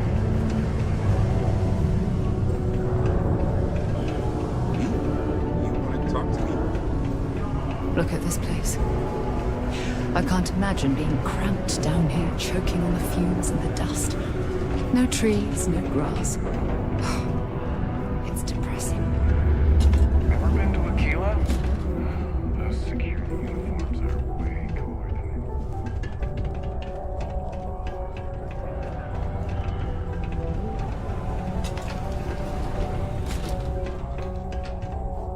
If you're here to buy or sell, you might want to talk to Octai. I'm busy.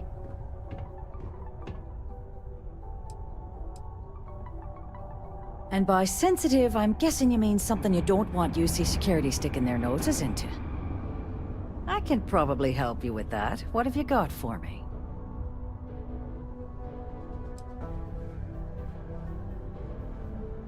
Whoa, way too hot for me. That stuff is nothing but bad news. Why don't you take your shipment and try somewhere else? The Trade Authority turning away contraband. Now I've seen everything.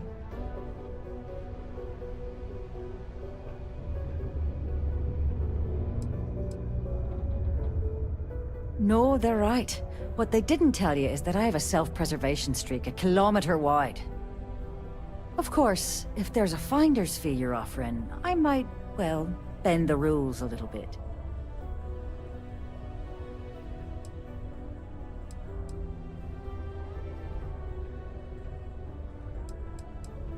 You know, it's funny. Suddenly, I do remember someone who might be able to unload that stuff for you.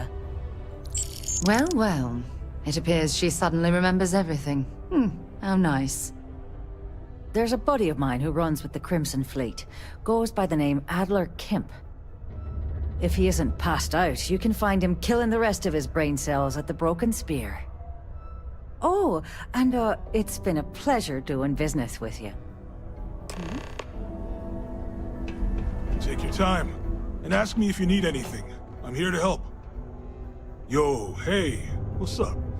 You looking to do some shopping here at the Trade Authority? I'm Manaki. Feel free to ask me anything and I'll do my best to help you out.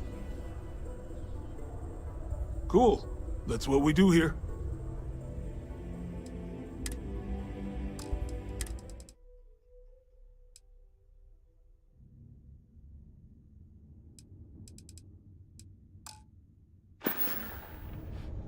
Come back anytime.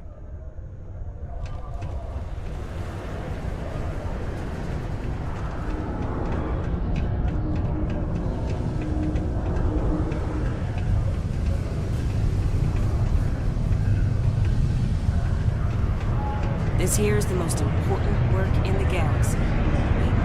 Unless you're here to serve me another drink, you can turn around and walk away.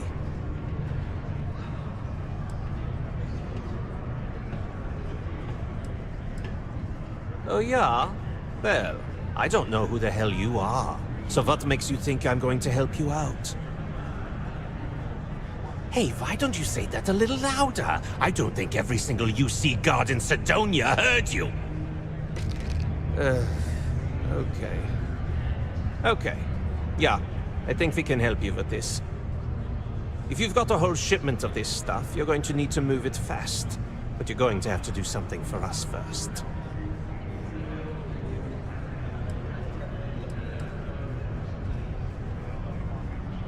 You're a clever one, aren't you?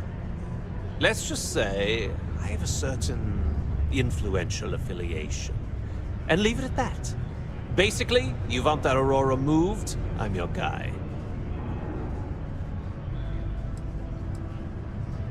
Right down to business! And no small talk. I like it. Well, this is utterly ridiculous. Do we really have to jump through these hoops to get what we need from you? Lady, if you want me to move that shipment for your pal here, you're going to do whatever the hell I want. You got that? Now listen up, because I'm not going to repeat myself. I need you to deal with a miner who's racked up a bunch of debt. He probably spent it all on booze, not that I blame him. Either way, I want that money back.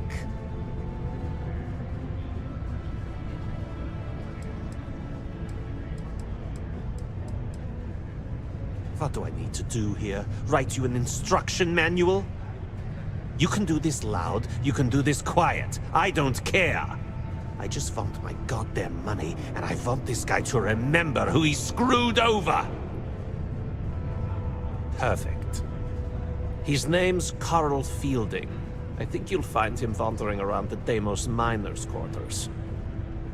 Don't worry, you can't miss him. Just look for the most miserable-looking guy in the entire place. Don't be caught on partial shifts without proper protective gear. All outside building activities require the use of a certified safety suit.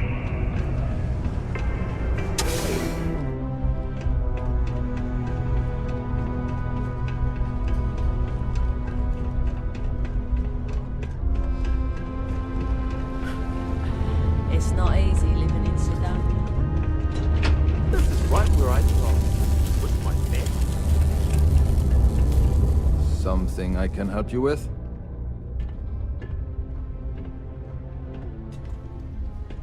Adler Kemp. Who the heck is that?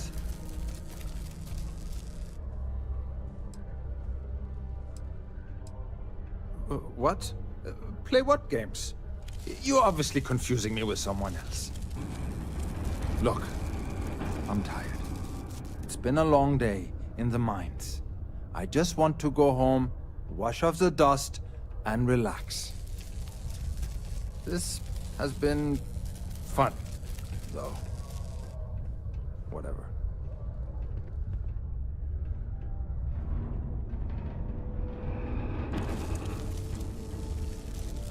Hey now. Take it easy there. Let me think about that person you mentioned. Adler, was it? Hmm? Oh, wait. You mean that Adler? Yeah, sorry. I thought you were talking about someone else. I told him I'd pay up next week when Deimos cuts our next profit share check. I'll even bring it to him personally. Hmm? Sound good? Yeah?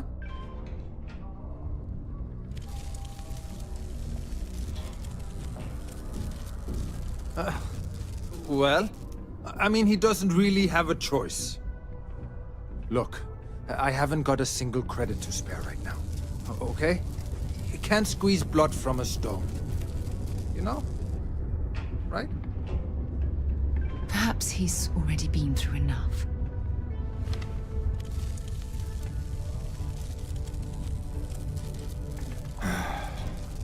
I'm a miner for Deimos.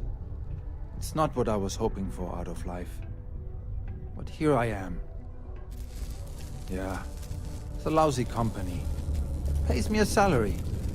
But I depend on the profit-sharing bonuses to keep food on the table for my family.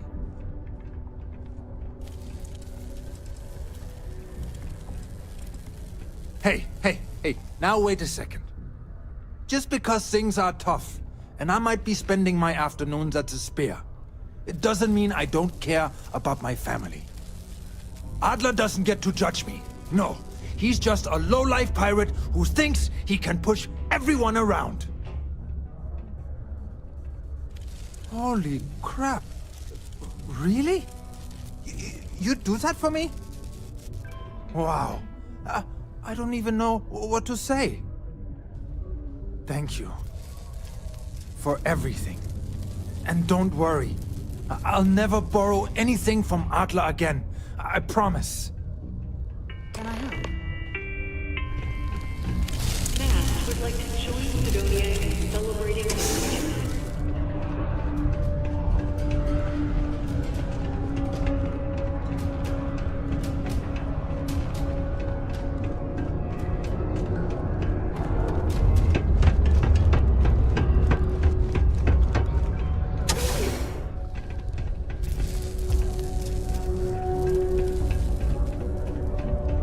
Red and orange. Everything's red and orange, as far as the eye can see.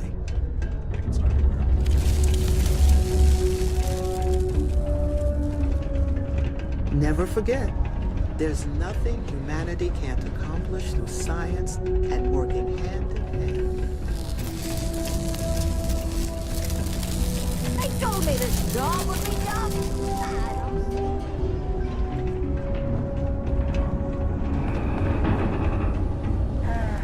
Almost break time. The military life may be tough. Report any injuries I may cause to my supervisor. Around here, people tend not to poke their noses into other people's.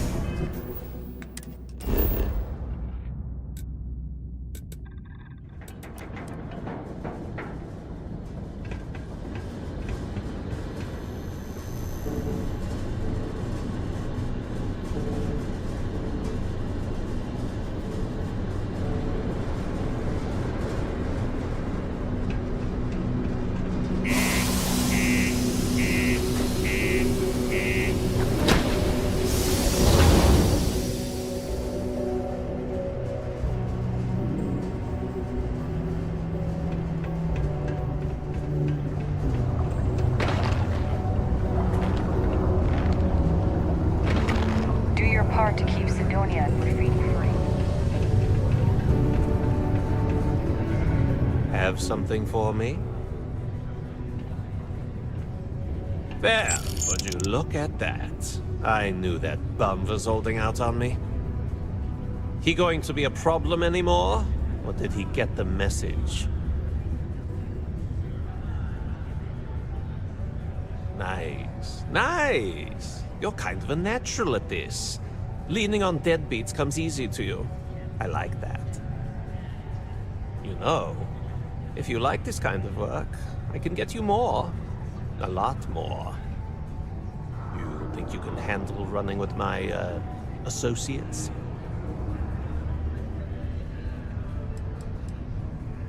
If you haven't figured that out by now, then maybe you aren't cut out for our line of work. That's what I'm talking about. I like your style. All right. I'll call ahead and get a hold of Nevamora. She's second to the big boss himself. Head out to Europa. You'll find her there. I suggest you listen to whatever she has to say. Oh, and I've taken care of that Aurora shipment for you too. Don't spend all that cash in one place. Something you need? So weed struck oil? It turns out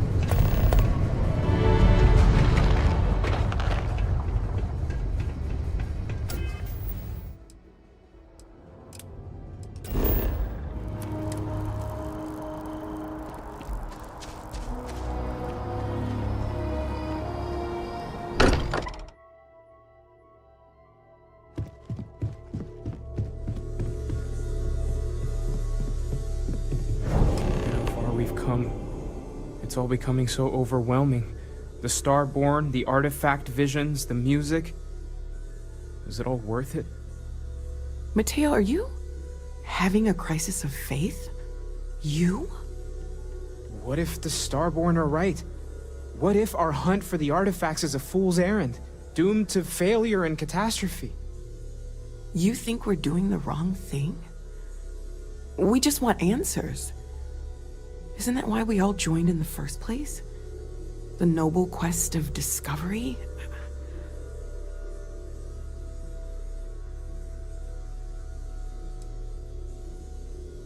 Exactly. When the universe presents us with a threat, we can't afford to run away. We need to stay in the fight. I'm sorry. I'm not trying to shame either of you. Blame the workings of a worried mind. I just hope that this journey doesn't turn us into something that we wouldn't recognize from where we are now. Hate to interrupt, but I have a favor to ask. Lot of equipment on the Eye has reached the span's end. If we're going to find more artifacts further out, we need work done. Got the nods and signs from Sarah and Walter for the materials, but I need hands.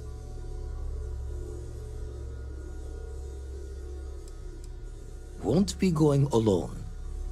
Need more than just the you and I. Asked around. A few constellations are already on their way up. I want you helping Garena. We can't find the artifacts without the Eye. But we need to be as objective as possible and be aware of possible negative effects. Sounds like Vladimir I'll could be use our heading to help the on Eye to station. assist momentarily. It's good to be checking in on Vladimir. We don't visit often enough. How do you feel about books, Andreja? Enjoy reading much? I find I need to concentrate to be able to focus on it.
Hello.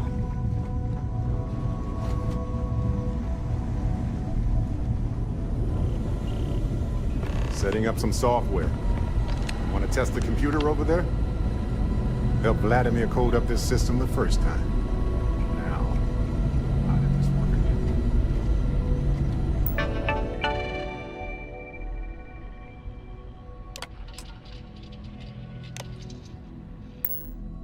Now that is some fine team. Lend a hand? Grab a couple of wrenches and let's tighten this equipment down.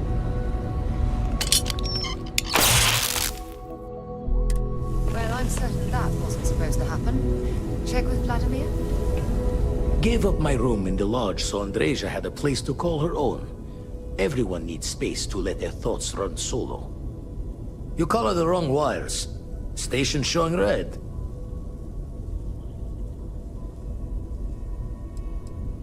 Bad. Nastier than I measured.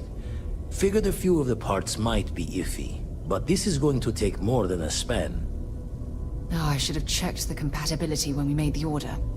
I can stay with you until we get all this fixed. No need for the martyr's clothes, but I'm happy to have the help. As for you, while we're giving the Eye the swords, need to tip your ear on another matter when you got the time.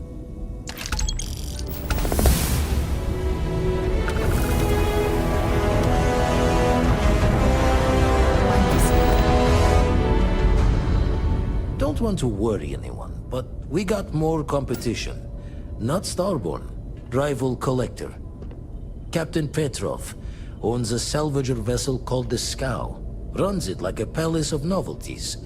And he's got a new prize in his collection. The Scavenger hires every gun and knife willing to chop relics out of their owner's hands for pay. Scrapes out any derelict ships his mosquitoes can find. Reached out through my hand-to-hands to see if we can do an honest swap. He says the rock ain't for sale for any price. Think we're gonna need a crowbar and bag for this one. He's got a reputation for seeing the gold in things, but he's no lab coat. Thinking he knows it's unique, but not why. All the more reason to clutch tightly.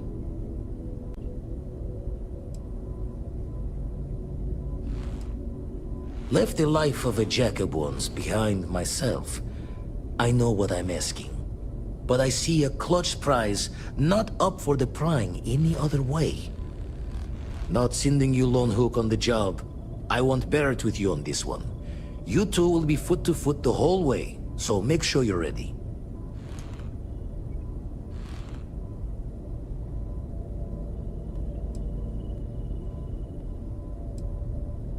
Catch a smile out there.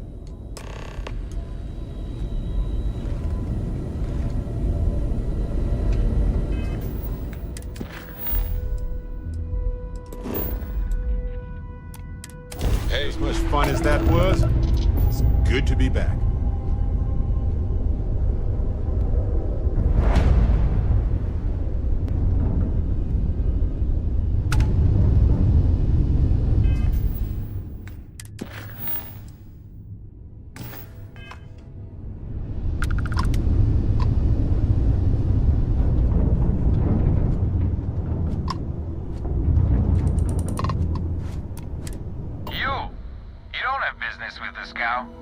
Our captain is not taking visitors.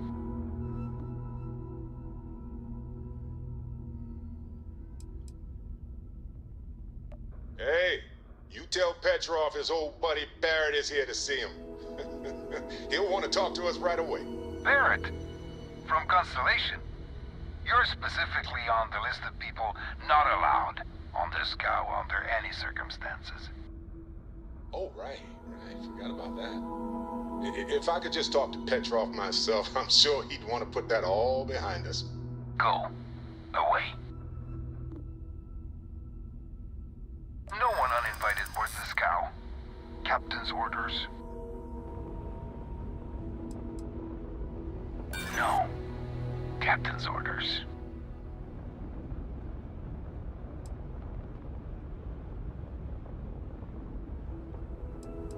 Hey now.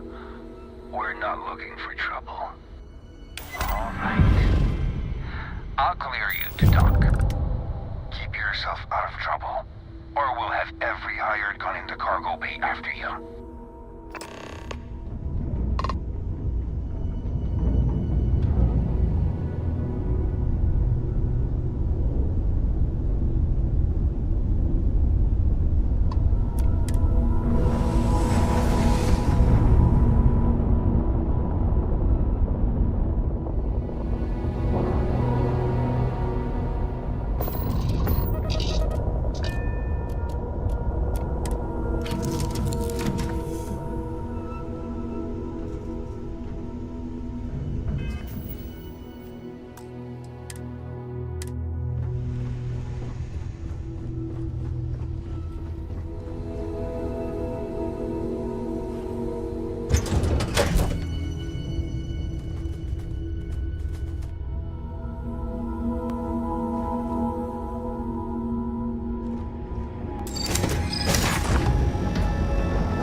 Who let you on board? But Petrov was done hiring mosquitoes. Or maybe you're after something from the captain's collection.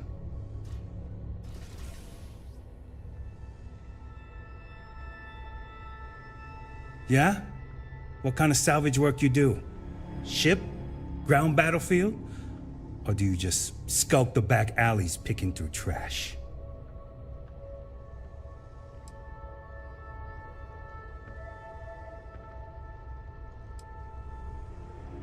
Ugh, I hate running through a dead ship.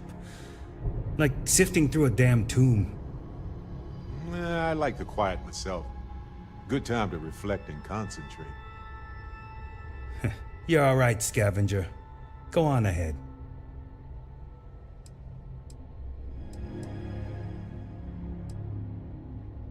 Strewn about all over. The good stuff's locked up in a vault for Petrov's own personal viewing pleasure. And before you ask, Petrov's the only one with the keys, so don't try bribing any of the crew. You'll just waste your money. Petrov's got a whole little alien zoo in the back. He's asking for trouble with those things. But the locks on the cages are pretty high-end. Thankfully. Traded for it. Some dusty hauling ore from the fringe. Was glad when he left. It's all shakes and muttering. Fine. Just ignore me then.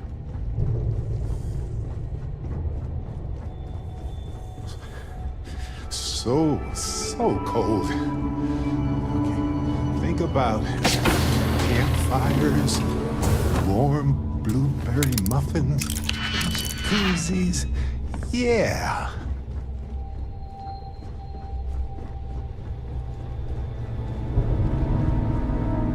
Welcome to Petrov's Palace of Peculiarities, the pinnacle of perfect procurement, the penultimate panopticon of prosperity.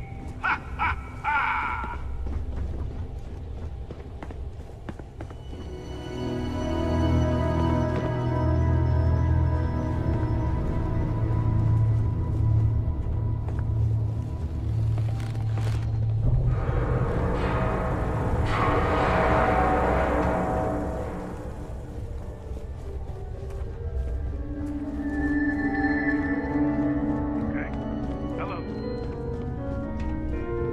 Talk to Petrov. Ah! I wasn't aware we had the visitors.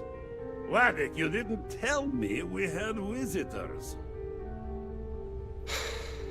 We have visitors. Excellent. Now that you've gone to all this trouble to get here, you should make yourself at home. Relax. Kick up your feet on the tables. I don't care they have scorch marks on them anyway.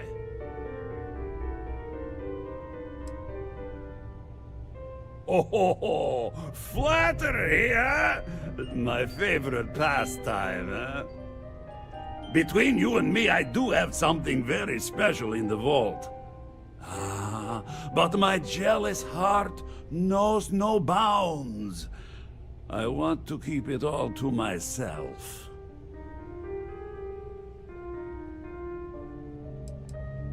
Petrov! It's me! Barrett? You dare show your face in my ship again? Hey, you still sore about that? Engines blow up all the time. Ah! You old son of a space flea! It's good to see you! Hey, old pal. How about a tour of the vault? Let me wallow in my jealousy one more time. Of course! Come with me! I know. People look at me and say, Petrov, your whole ship is a testament of splendor. Why do you need a special vault? Well, all I can say is that even the greatest collection needs its own private viewing area. Plus, between you and me, there are thieves everywhere. So I spared no expense.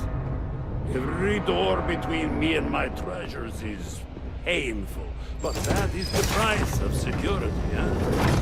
Que sera? Just a bit further. This ship and I have been through some adventures, I'll tell you. I once collected salvage from a Deimos Celestial class while it was exploding. The crew was scraping scorch marks and bits of metal off the hull for weeks.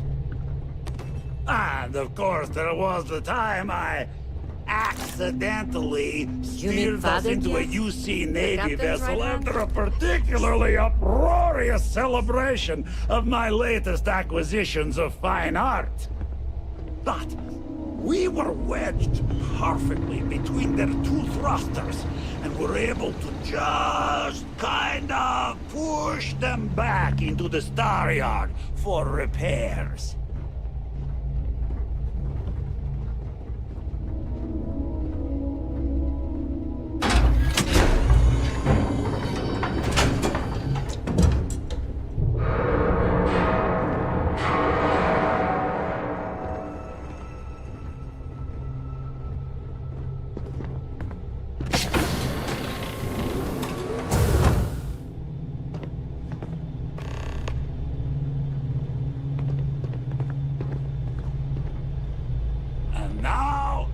the moment itself.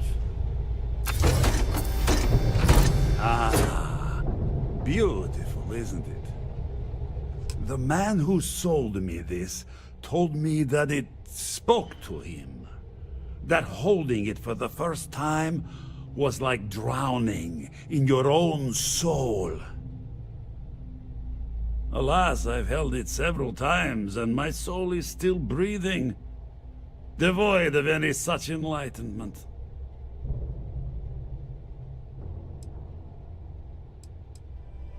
Why, yes, he did. Oh, no. No. I can't. This one is mine. And it's only fair to warn you. Hands off! I would hate to sour our new friendship by becoming the victim of piracy. We're not pirates, Petrov. We're explorers. Who might do a bit of piracy on the side as a hobby sometimes.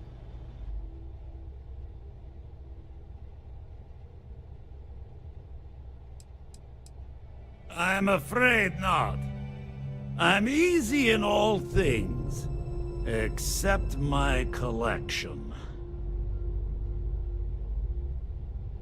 Then I suppose it's just a question whether my immeasurable love for my collection and my crew of hired cutthroats is enough to stop you. Go ahead. Make a move for the artifact. Let's see what happens. Would it help if I said we needed it for scientific research?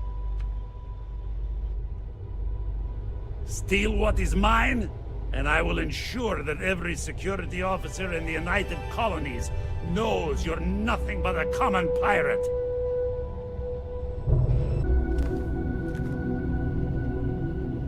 We both desire the same thing. But only one of us can get what they want.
I surrender! Don't kill me!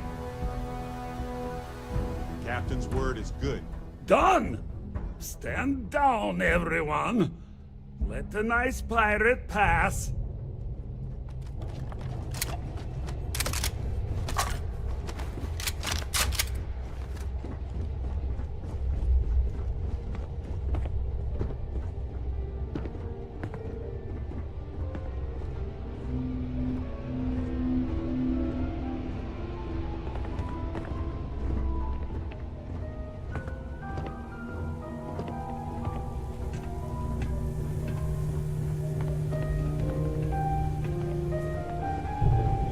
Damn pirate.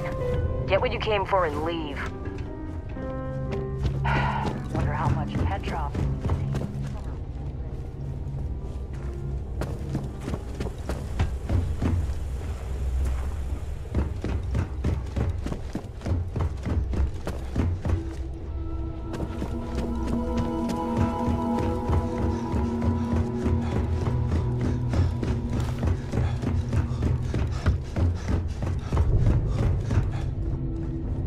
You're lucky the captain's a coward. If it were me, I'd say we'd go a few more rounds. Who let you on board? Thought Petrov was... Fine. Just ignore me then.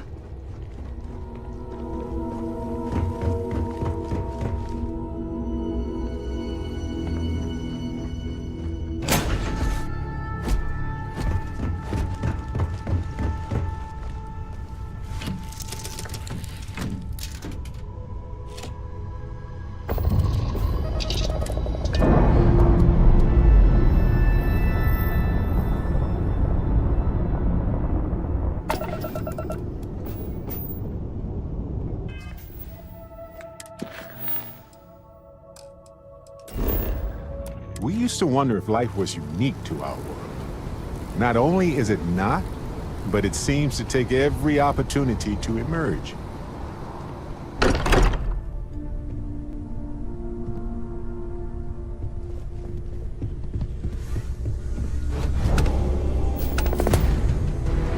Vladimir! Vlad, come in! Come in! The eye's gone completely dark. I can't reach anyone on the station. Noel, Starborn, came out of nowhere. Vladimir, get out of there! He already left. Said he was going to the lodge. Sarah, she's still breathing, but oh God, all that blood. Hello, Constellation. Are you there? Who are you? What did you do to our friends? They call me the Hunter. And now that I'm here, your part in glimpsing the Unity is over.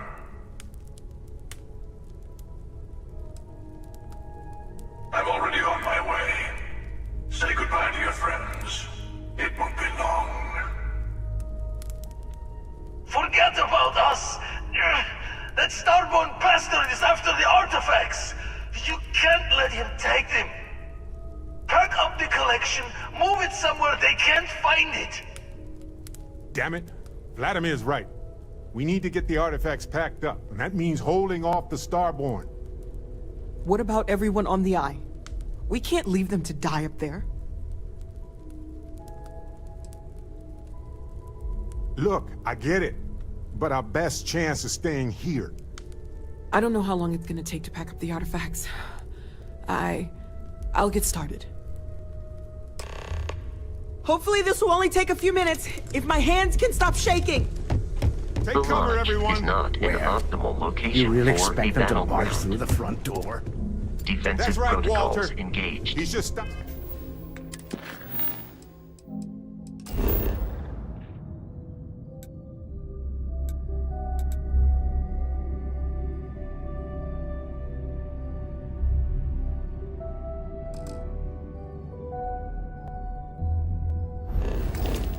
Stopping by for a chat and a pot of coffee. If you're going to leave, I'll be barricading the door on your way out. Won't be able to let you back in for anything. Right back at you.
Oh, thank heavens.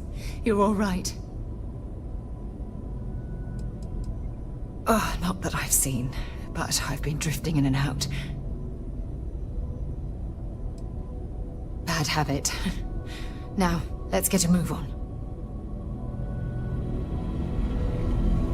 You're alive. Krix's ghost can keep waiting. Not many sights to see before I lost the lights. Saw the ship dock with the eye. We took up the arm's call, but when the doors opened, there was no one there. Skulked in like a damn specter. Before I had to know, it was nothing but pain's wings and the cold sleep. Time's unknown, but I came too long enough to hear him gloat about going to the lodge, and seeing our friends trying to crawl away from him on a bloody trail. No tears for the old. Got the others to worry about.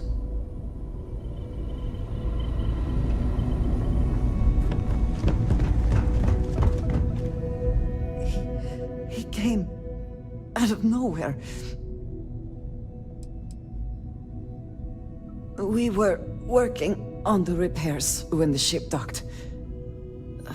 We ran to defend the station, but after the doors opened, there wasn't anyone there. Then, all of a sudden, Vladimir screamed in pain, and I saw him flying through the air. That's when I saw the Starborn. It went very quickly after that. Thank you. I don't think I can move right away. But I'll make it. Go on.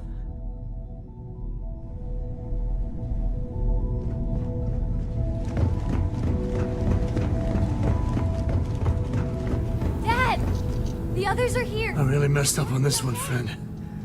Usually the last guy to get outdrawn.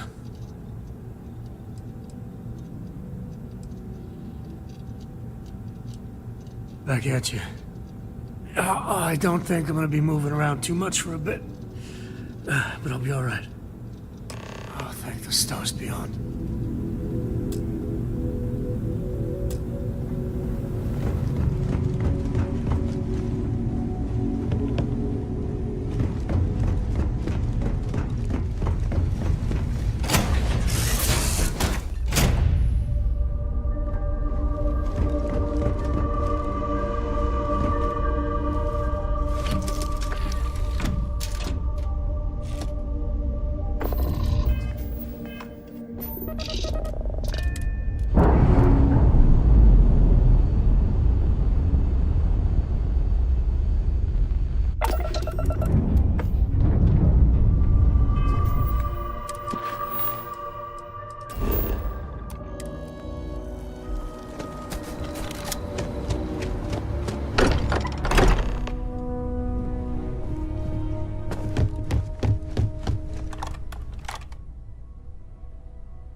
Barrett, it's Sarah. Hey, there's nothing you can do now. He's almost gone. Barrett, we're going to keep going. We'll finish this adventure you started. It's okay. Be at peace. He's gone.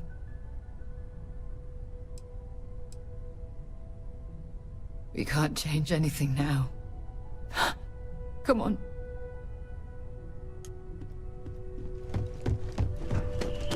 It went quickly after you left.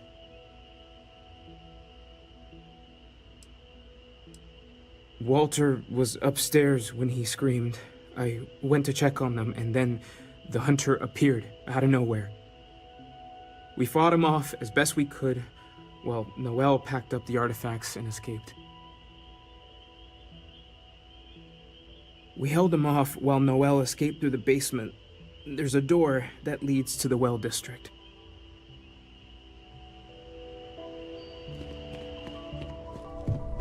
I appear to only be seriously damaged instead of critically damaged. Fortunate.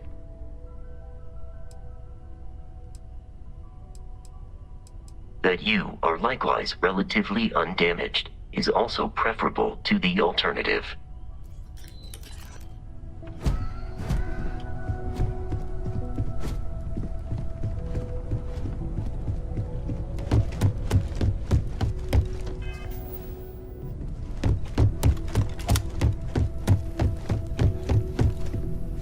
Took you long enough. I'll agree to that. You need to find Noelle. Make sure the hunter didn't get her. There's a secret door in the basement. Leads right to the well district. That would have been the safest route for her to run.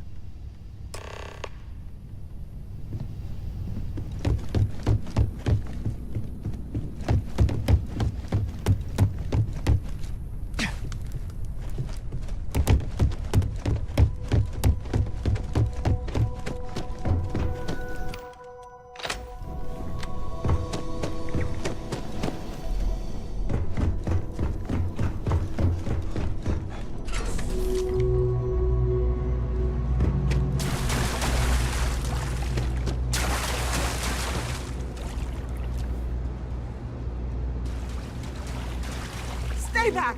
Oh, thank God. Thank God, thank God, thank God. I don't know. I just ran and hid. I keep thinking he's just around the corner. I still have the artifacts, but where do we take them? Ah, there you are. I wasn't expecting you to run to the eye. You're not getting the artifacts. Yes. Let's see if they can slip from my grasp this time, shall we?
the artifacts, we'll meet again.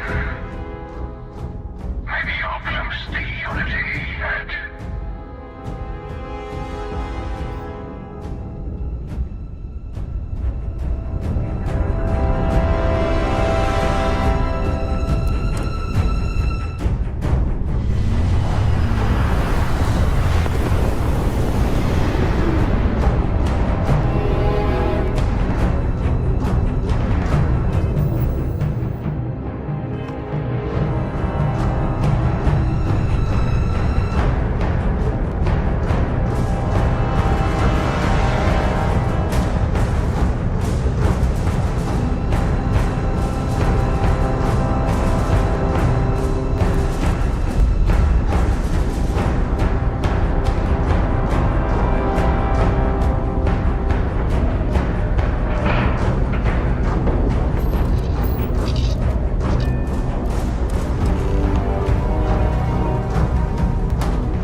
The Blackest Sea that you and Noel are safe.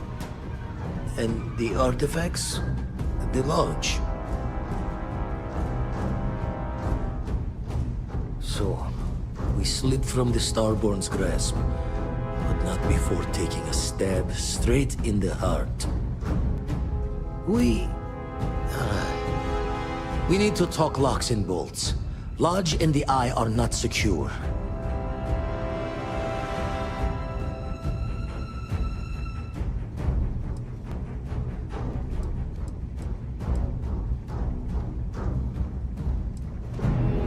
Just means he's playing the waiting man's game. He'll be back once we've done all the work of collecting the other pieces. Hunter, he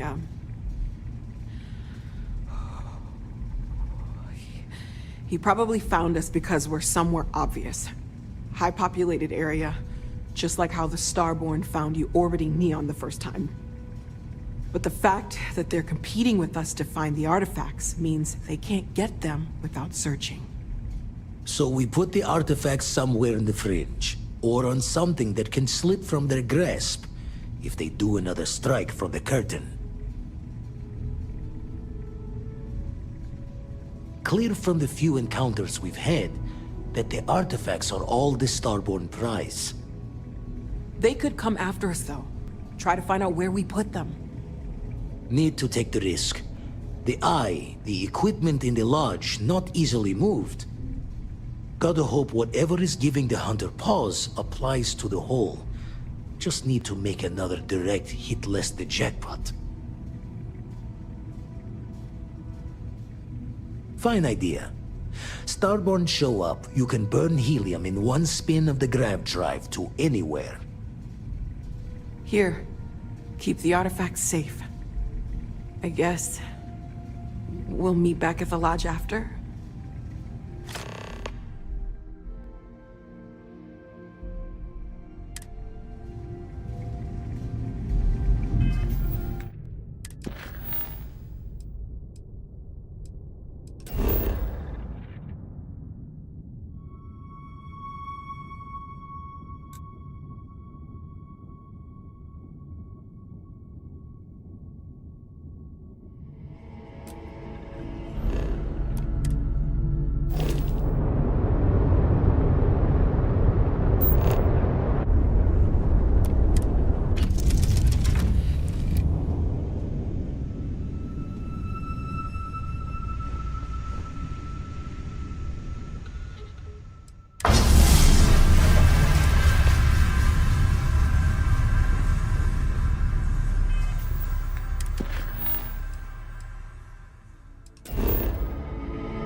Everyone seems more distant in the lodge. I guess that is to be expected. If I may, I know our encounter with the hunter is the last thing anyone wants to talk about right now, but he said something that I can't get out of my mind. Unity. Do you remember that?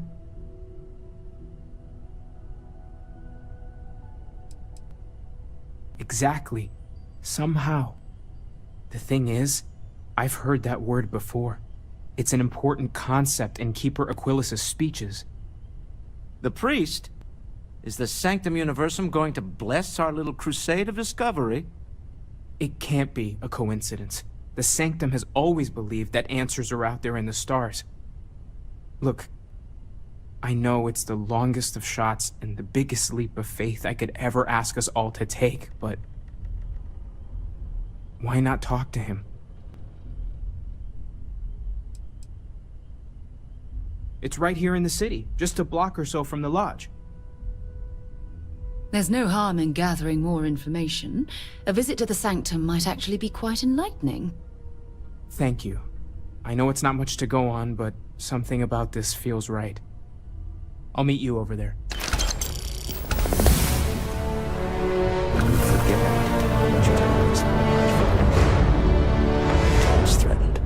If you need time away from here, I'll understand. We all have to recover in our own way. No, it's fine. Go ahead.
you are, Captain.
Are you sure you're up for this? This is a really fun crowd.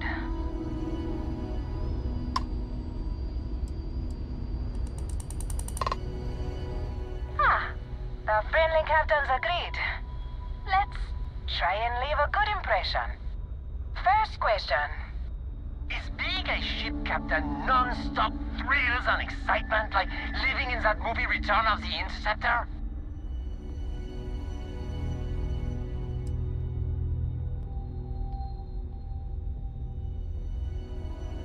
Oh, I was kind of hoping there would be thrills all over the place. I am sure the captain is really busy and may not have time for all your questions.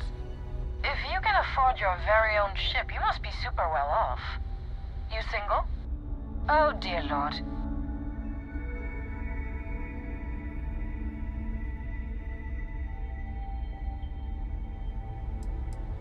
My, what a catch. Last question. Space is a lawless mess. If you could make the damn politicians fix one thing about it, what'd it be?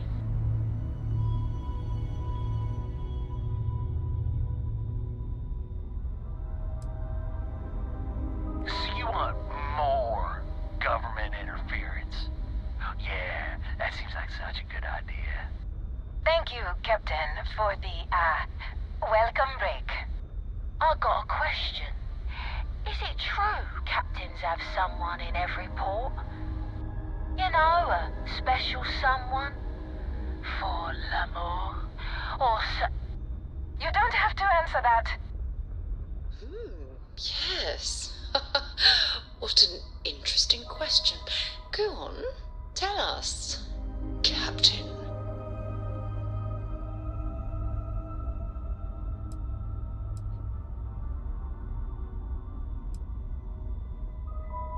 Oh, come on. You have to have some...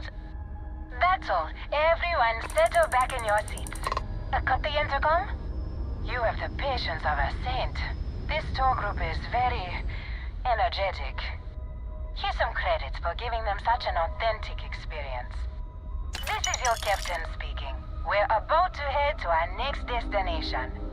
Remember, we'll be in Neon in 5 days, so don't spend all your money yet. Astral Lounge, here I come! Dear Lord.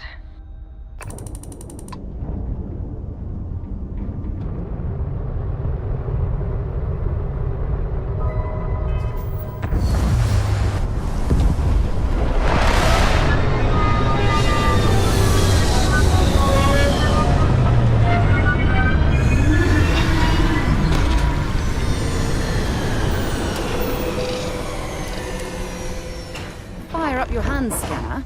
I bet you'll find plenty here to catalog.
much more comfortable inside the ship.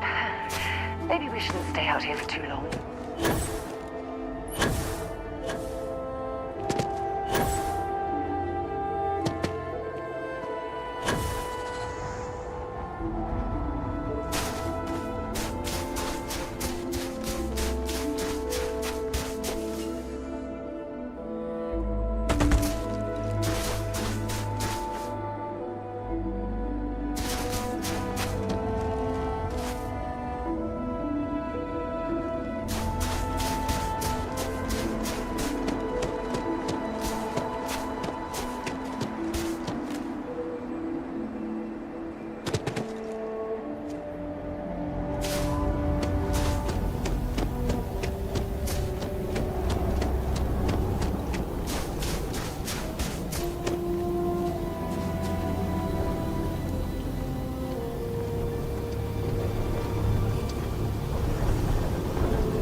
I could spend years studying this location.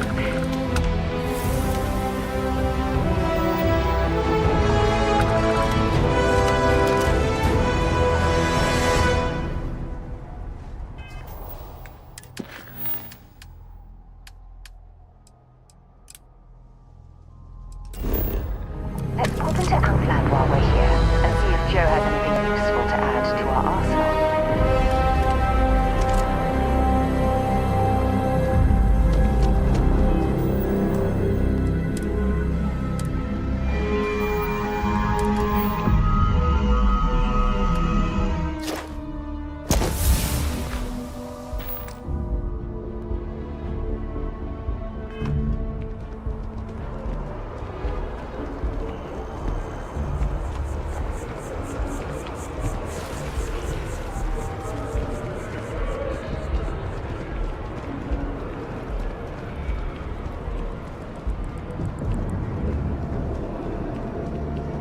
See that scientist out in front of mast, staring at trees, sounds upset?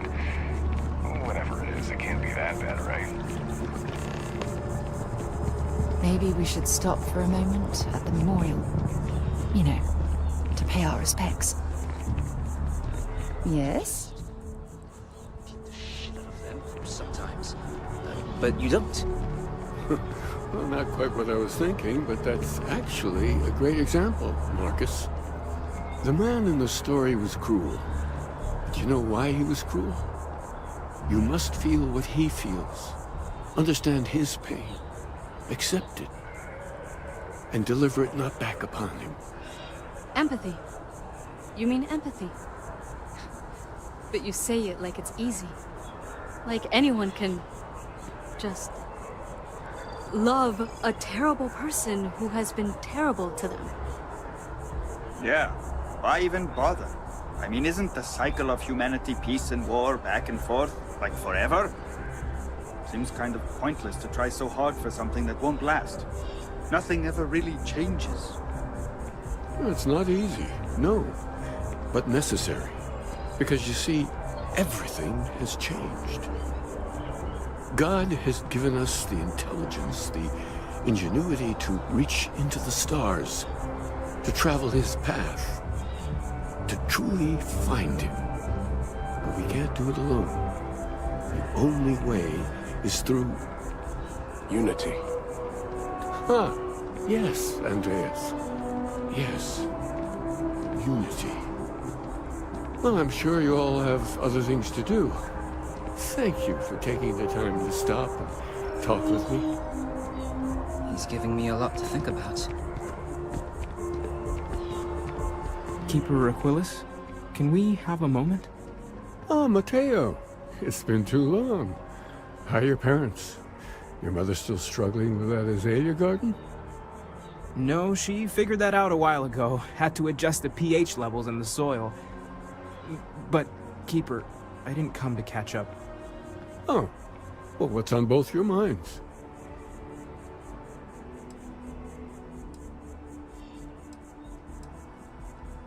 Oh, yeah. How humanity comes together. How we are to love each other even as our universe becomes even more complex. That's not exactly what we mean. Keeper, when you talk about unity, well, does it mean anything else? Something secret? Perhaps we should talk about this inside.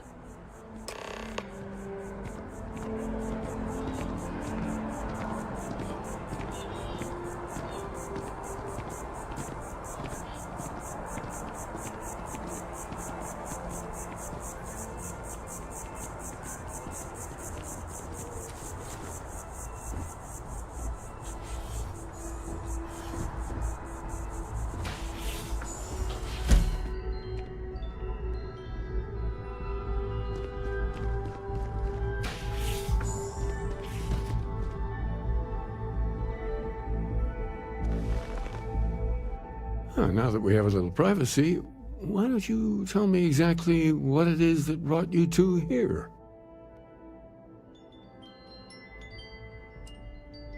We've lost people, Keeper. Oh, I'm so sorry to hear that. And these Starborn, I take it they're different from the people of the settled systems?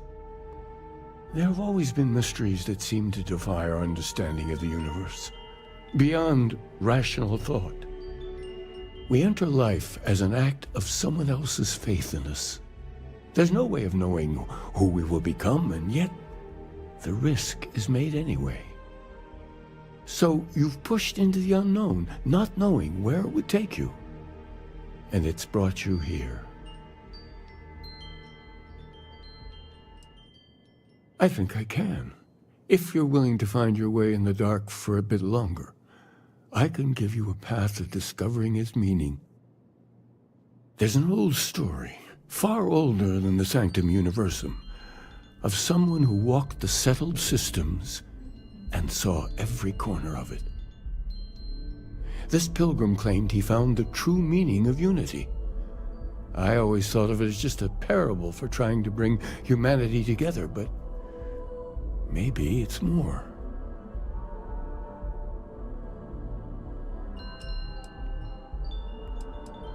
I'm not sure if he was, but if what you're looking for is connected, then anything might be possible. In my story, the pilgrim met the founders of the House of Enlightenment and the enigmatic cult of the Varun, and he gave them each a part of the truth. Then he goes to his final resting place to live out the rest of his days in contemplation of infinitum addendum, his addition or contribution to the infinite. But what if the story isn't a metaphor, but a code? A way of finding the pilgrim again, or at least his grave.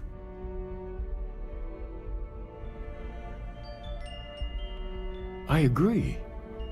I think you need to talk to them about this unity pilgrim. And clearly, not just in a theological sense, as I have.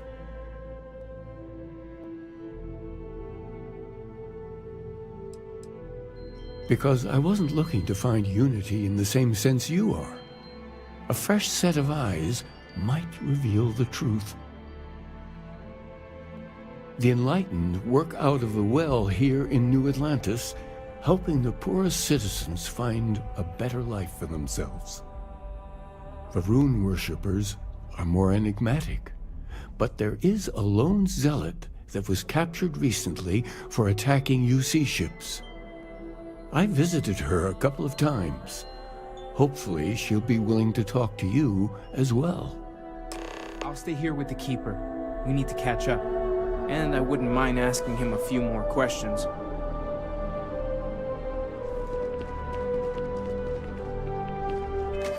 The well's been having brownouts all the time. Mast finally sent someone down there, but nothing's changed.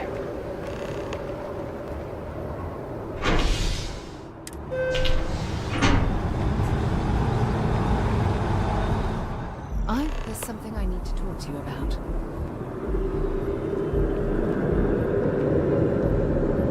Look, I wanted to take this opportunity to thank you. The fact that you risked your life to save me, I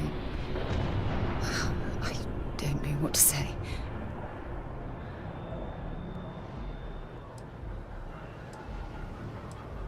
Well, yes, of course, but that's beside the point. My only wish is that my rescue hadn't come at the expense of Barrett's life. He was one of my closest colleagues and a cherished friend. He always knew how to make me laugh. I'll miss him dearly. I don't have to. I blame myself. Our charter at Constellation has always been to analyze the unknown, but rarely at the expense of our members' lives. Yet all the while, I've been cavalier about taking risks and pushing the boundaries, not appreciating the true cost of my actions. Had I not pushed so hard to pursue the Starborn, perhaps none of this would have happened at all, and Barrett would still be alive.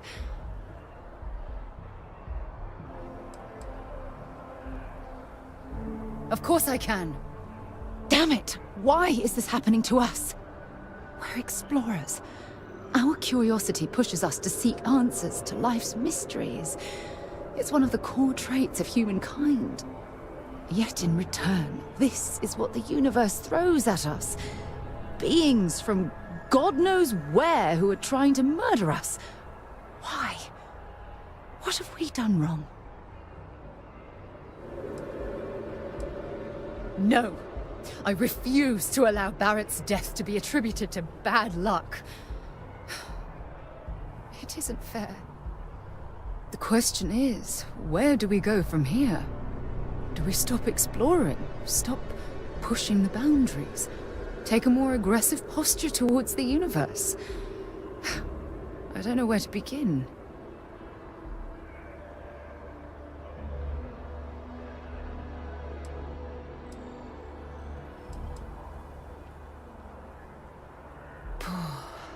I suppose you're right.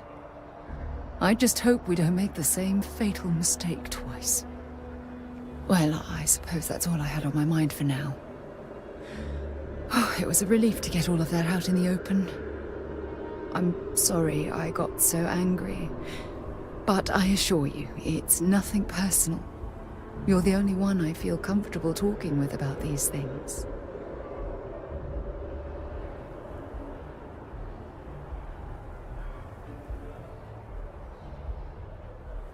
Good. Because I expect this won't be the last time I intend to cry on your shoulder or scream in your face. Well, we have a long road ahead of us. I suppose it's high time we get back to work.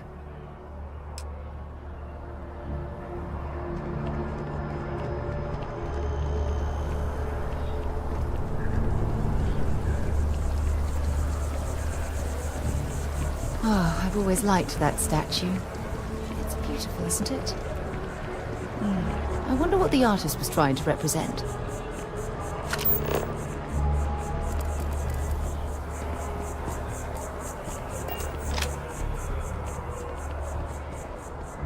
Contrary to...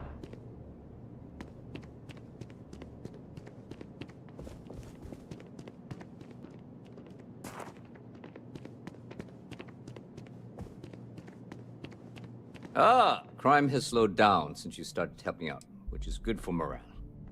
It's a lot of work, as always. People like to say, New Atlantis is the safest city in the settled systems.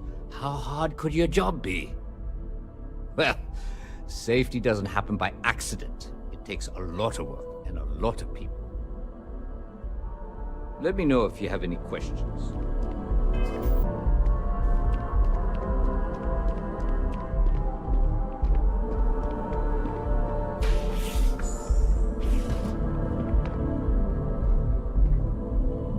A visitor?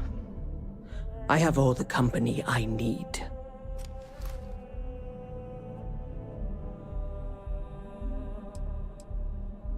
The Great Serpent shall reveal himself, and shroud the entire universe, leaving only the faithful. Why do you hide among the accursed?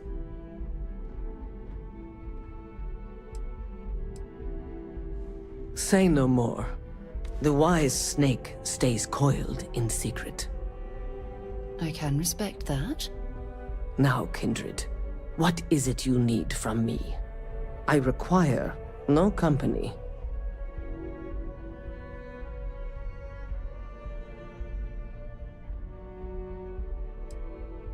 Jokes. You come to hear about Varun. Like the guards. Like the Keeper. I don't think it was a joke. It was an attempt at some genuine sympathy. The Great Serpent waits in the shadows. He will entwine the universe, and all but the faithful will be made as dust. That is the truth. No more, no less.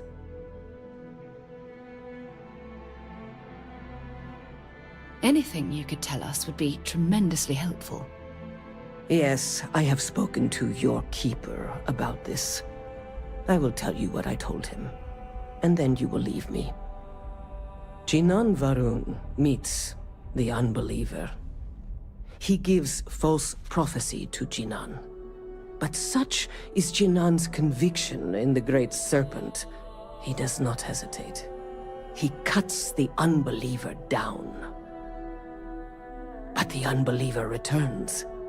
Jinan realizes the Great Serpent is testing him, and he will not be found wanting. 4 times they fight. Over 120 rotations of the planet they are on. Remember these 4 battles, Jinan, the Unbeliever says. Remember these 120 rotations. But Jinan knows this is blasphemy, and delivers the killing blow. That is all.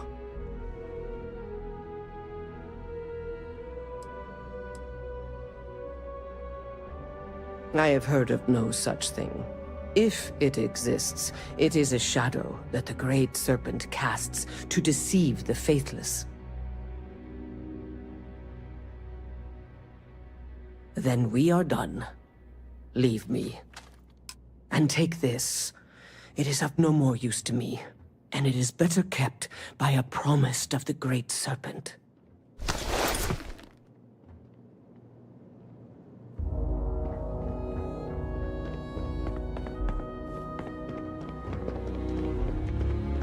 Wish that bartender at the viewpoint would stop complaining to security. I don't know what she lost, but she won't get it back by annoying.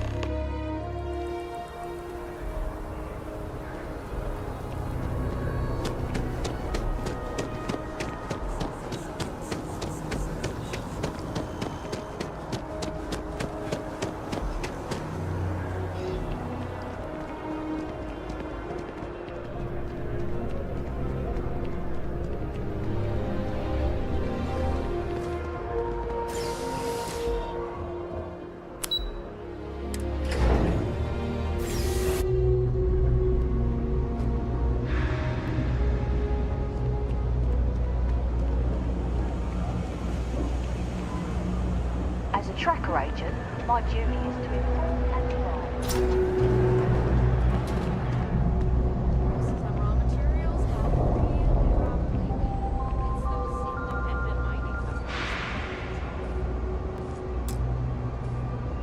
If it's about the financial or food assistance programs, we are backlogged. Don't worry, we're doing everything we can. Oh, you're not? Sorry. Can I help you? We don't mean to be intrusive. Any information you could provide would be very useful. Listen, I've talked about this with him a ton of times, and there's no record of a Unity pilgrim, but since you both insist, our early records are mostly administrative. Humanitarian projects, group counseling notes, charity expenditures. But there is a series of exchanges the founding members recorded in a lot of detail. It's the closest thing I have to what Aquilus is describing. Yeah, I mean, he's always going on about trying to bring people of all beliefs together. Really wants there to be some shared story or origin. Look, I like the Keeper, but belief is the problem, okay? We don't need a shared narrative or theology. We need to help each other in practical terms. A man walks into the first house of enlightenment. The founding members just call him the Drifter. So they think he's a charity case at first, but no, the Drifter asks them a bunch of questions. If your philosophy is built on an individual's own morality, what about the second person? That second person might disagree. Isn't the problem of two what you're really looking for? And the founders respond, each individual must understand how the second person lifts them up. All of human effort is a story of cooperation pushing us forward. And it kind of goes on like that. He comes back every week for a year. Same conversation every time. Second person this, the problem of two that.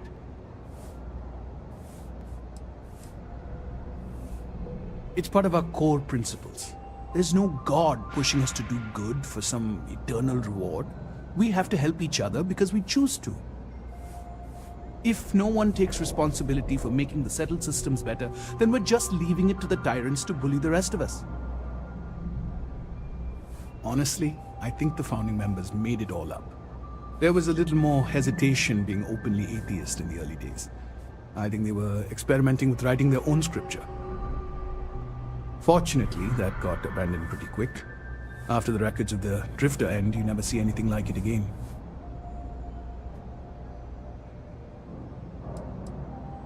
Besides what the Keeper would say about it, sounds like a gathering point, or a center. Or in mathematics it would mean one, like the one, the first or the beginning. Always happy to help. If you'll excuse me, I've got a lot of aid efforts to coordinate.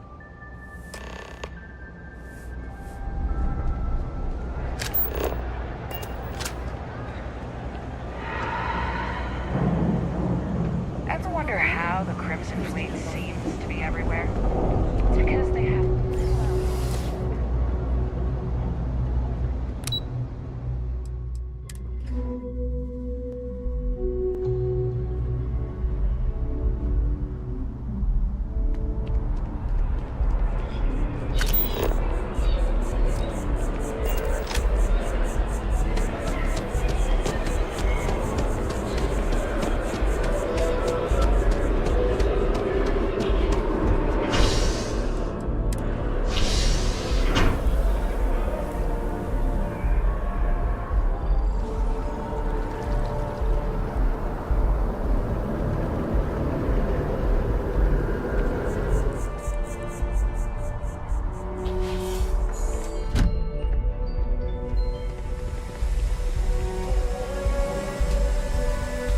You're back.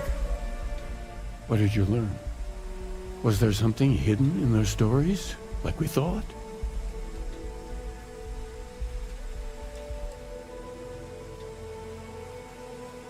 Yes.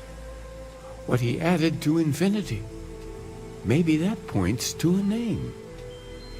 If we're looking for his resting place, we'd need to know the name of the star system, wouldn't we?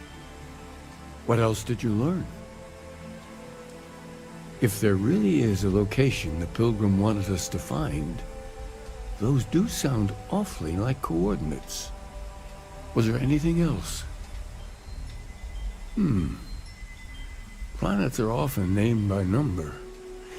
That second might mean the second planet in the system. Let's see. We have something that could be coordinates. Something that could point to a planet in the system. But what's the name of the system? Infinitum addendum. What if we break down the parts? No systems named finite or add. That just leaves in and dumb. Well, that's certainly how I feel.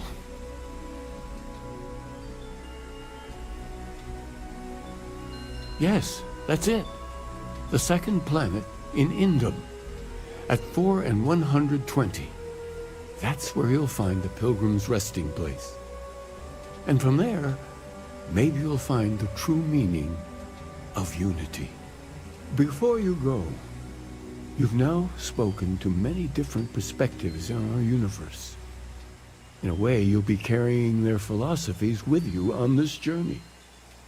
I know you're looking for a specific unity, but if you had to guess what it was, what interpretation would you give it?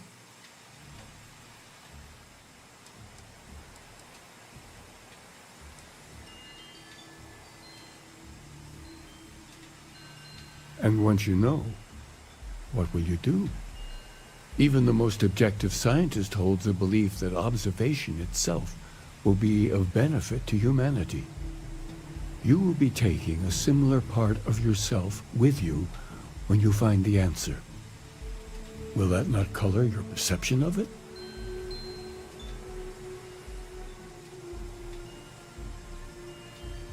So you intend to find the truth, and then have that truth confirmed by your peers.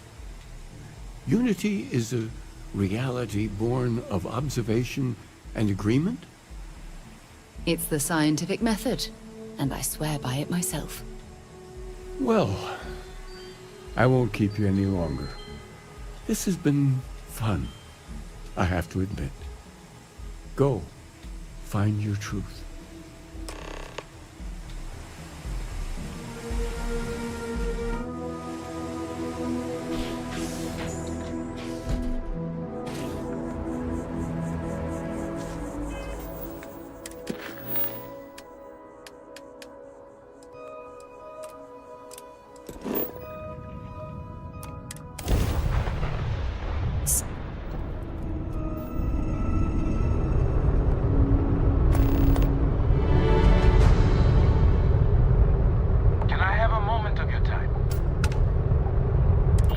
Responding to my hail.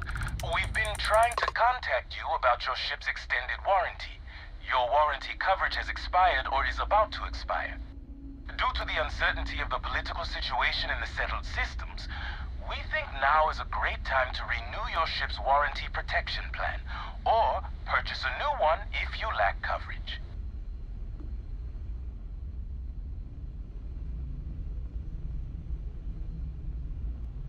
It sounds like you're interested in hearing more. First, I need to inform you about the warranty claims process as laid out by the United Colonies Arbitration Board. UCAB is not a decision maker and cannot change the outcome of a dispute. Before filing, claimants must submit the following 10 forms of information: complete contact information, make and model of the ship in question, as well as any modifications made to the ship by one of our approved mechanics. Additionally, we require the authorized servicing dealer's contact information, a description of the issues with your component, the resolution you are seeking, monetarily or full replacement, and a signed copy of our information release waiver. Claimants will also need to submit ship logs for the duration the part or parts in question were used, contact information for the 3 previous owners, and our customer satisfaction guarantee waiver. May I continue? It sounds like you're interested in hearing more. We have several tiers of warranty. Please listen closely as terms and conditions may have changed. Our Power Plant Plus plan provides coverage for an essential list of components related to engines, thrusters, and life support systems and starts at only 50,000 credits. Our Diamond Select plan includes everything in the Power Plant Plus plan with the exception of air conditioning and water recycling, as well as defense systems, limited to non-lethals, as well as bow-to-stern shield coverage for 100,000 credits. Our Platinum Elite plan includes everything in the Power Plant Plus plan and the Diamond Select plan, excluding thruster bells but including air conditioning, as well as a personal service agent, and starts at only 200,000 credits.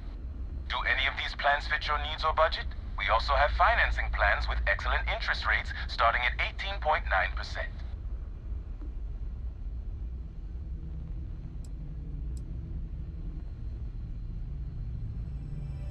It sounds like you're not interested in hearing more. That's too bad. We'll continue to reach out to you with additional opportunities. Thank you.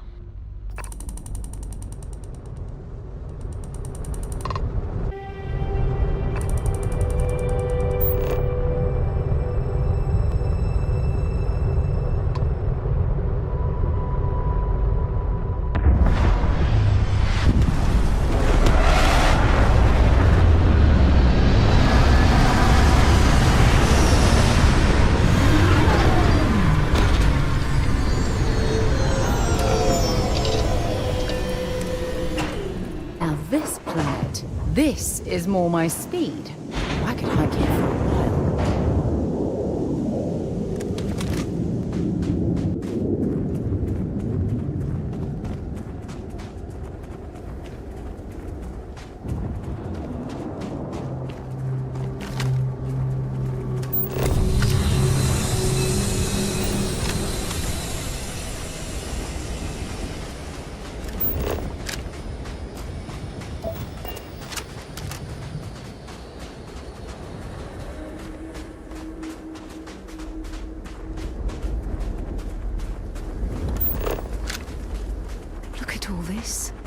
Whoever lived at this homestead seemed to have settled in for the long haul.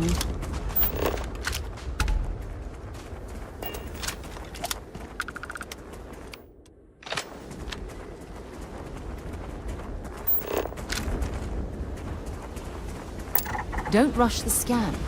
Didn't want to overlook anything valuable.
If you're overloaded, we should stop and prioritize what we're carrying. Hey, want to see what I'm carrying?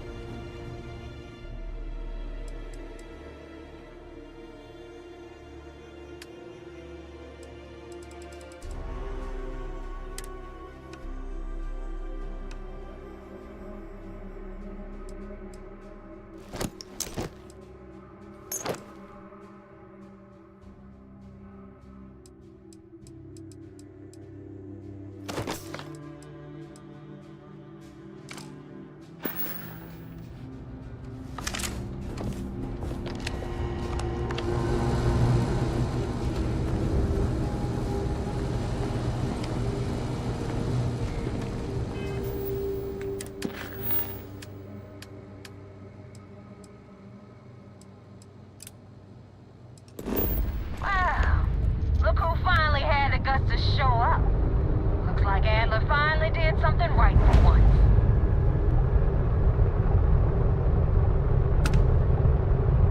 So, big shot.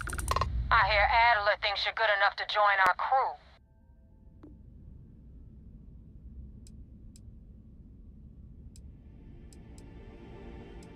We'll see. When the waters get deep, it's sink or swim. So, before I put you to work, let's get everything out in the open. I don't know if Adler mentioned it, and for his sake, I hope he hasn't. But you aren't about to sign up with any average pirate crew. You're signing up with the Crimson Fleet. That's if you get through this little task I have planned for you. There's a medical supply ship called the Garena, jumping into Enceladus's orbit. On board that ship, you'll find a traitor named Austin Rake. I want him dead.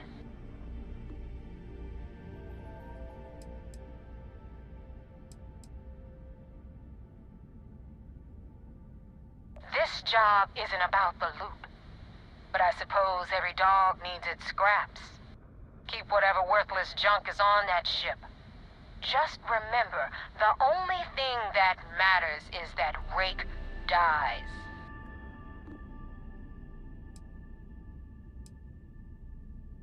Kill Rake?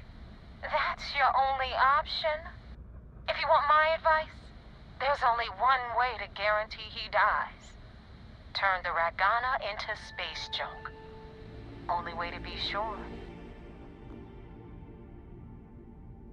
It's done when Rake stops breathing. Head back here when you're finished. And don't keep me waiting for long. So that's the notorious Nova Mora. I have to say, if she's the finest that the Crimson Fleet has to offer, joining them might be a terrible mistake.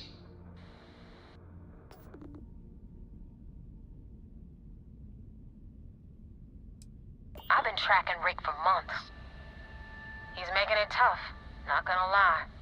He changes his location and identity so often, it's costing me a small fortune just to keep tabs. But you know what? It's worth every damn cred. He's made me look like a fool in front of Delgado, and I'm gonna have his head on a pike. Rake used to run with the fleet. Hell, I'm the one who vouched for him in the first place. Back then he had a different name and a different identity.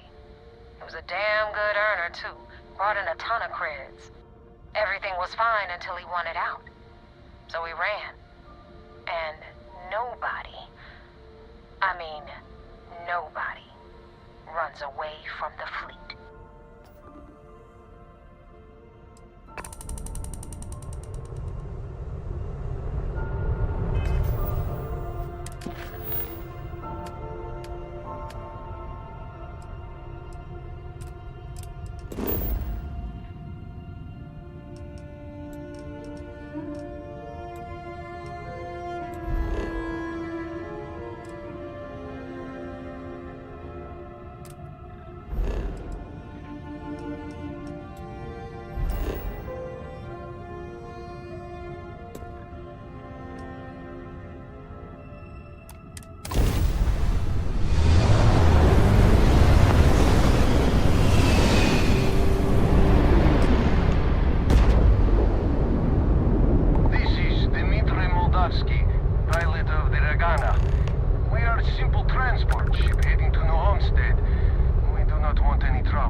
conversations with his crewmen.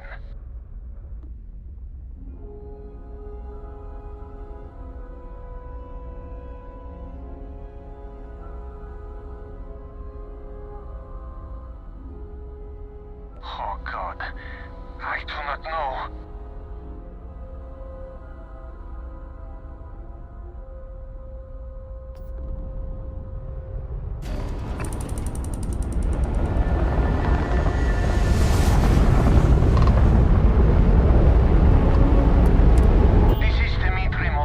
Pilot of the Garena.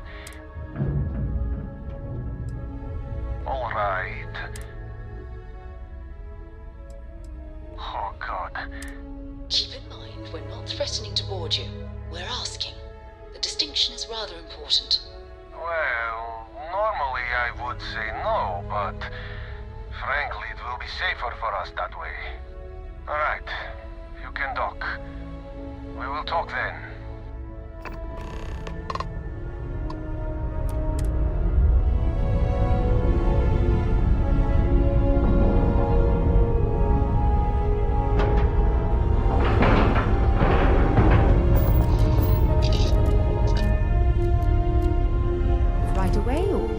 A little bit of time.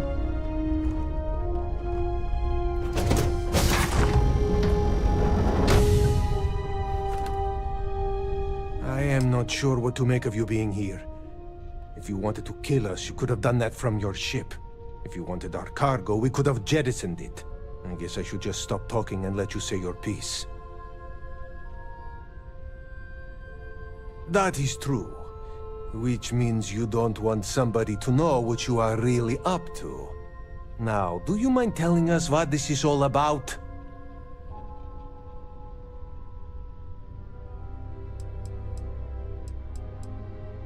You really do not know which one of us is Rake, do you? And you do not seem to care either, which makes me think you really want to save him. Okay, I have idea. We can strike his name from Manifest, make it so he was never on board. Then, when we dock, we will leave him on this ship and deliver him to another port.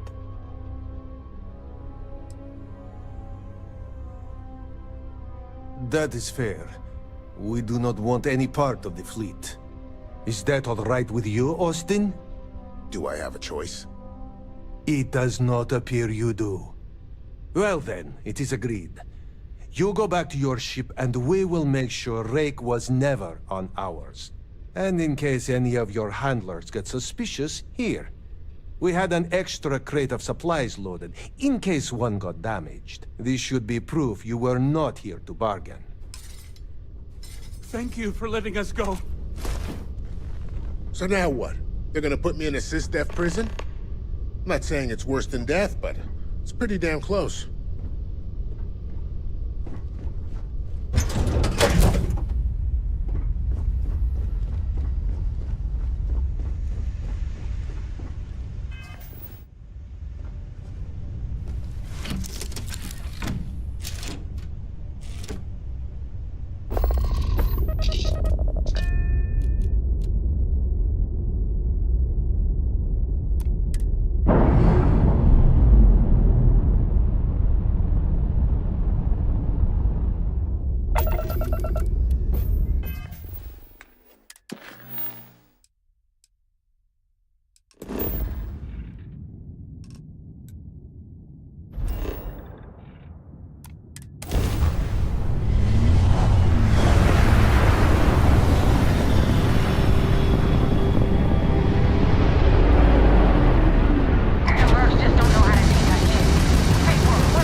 Now tell me about the Garena. Give me some good news, then we can go celebrate.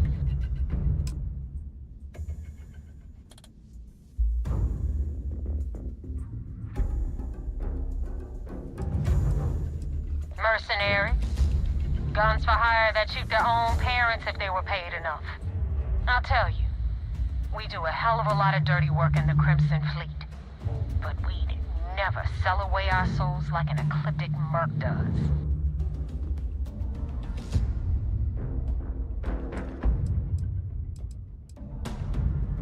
Huh. No kidding. That'll make Delgado happy, seeing as our hands are clean. I would have preferred if you hadn't left witnesses behind, but at least you got the job done.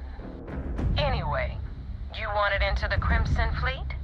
Well, you're in. Yep, it's that simple. Hope this business with Rakes taught you something. Because I'm about to stick my neck out and vouch for you. If you screw up, and I wind up looking like an asshole, I'm gonna send someone after you. We clear?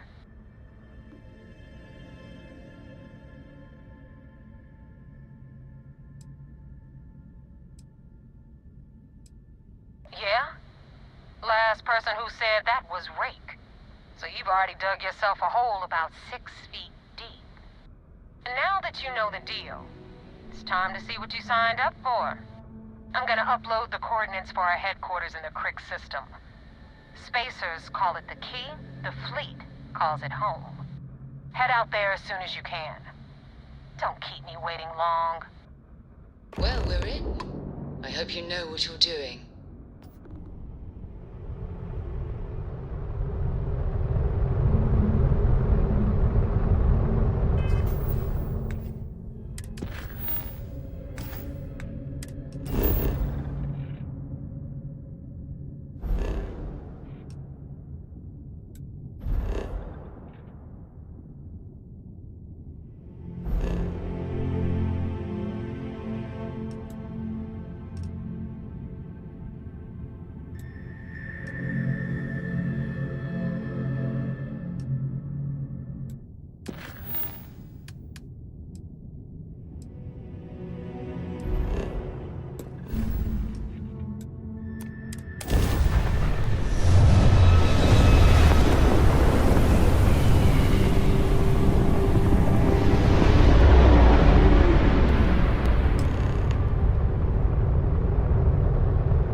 Right, Captain.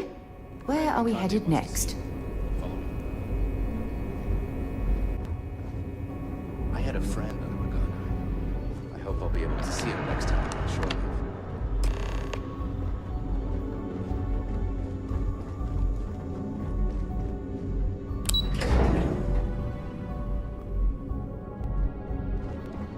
Sometimes we'll take the long-range fighters out for grav jump and control high-traffic movements. We're back.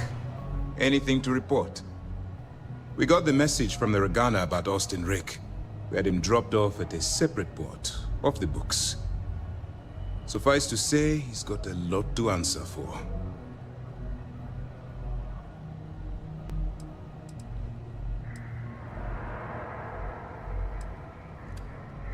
That's something we're looking into, but it doesn't seem like he knows much. He might be better served as bait. For now, we'll keep him in the brig. Perhaps you could pay him a visit there sometime? I'm sure he'd be pleased to see you.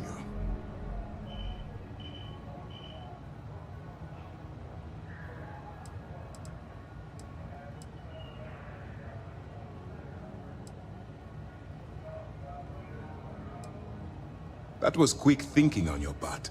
Selfless and creative. Our regular agents can be a little too rigid, because they're trained to follow orders. It's a clever gambit, Commander. Adaptability is key to the success of this operation.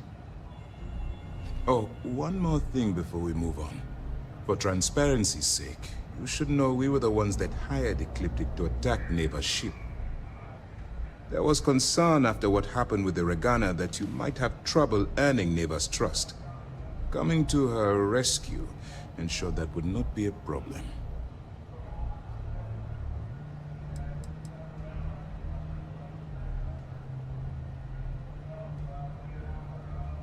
They are mercenaries for hire. If they are paid enough money, Ecliptic would attack the Vigilance. It wasn't terribly difficult to convince them to attack an isolated Crimson Fleet ship. Just expensive.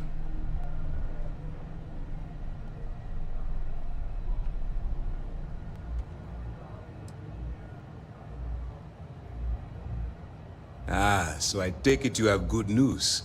Were you able to join the fleet?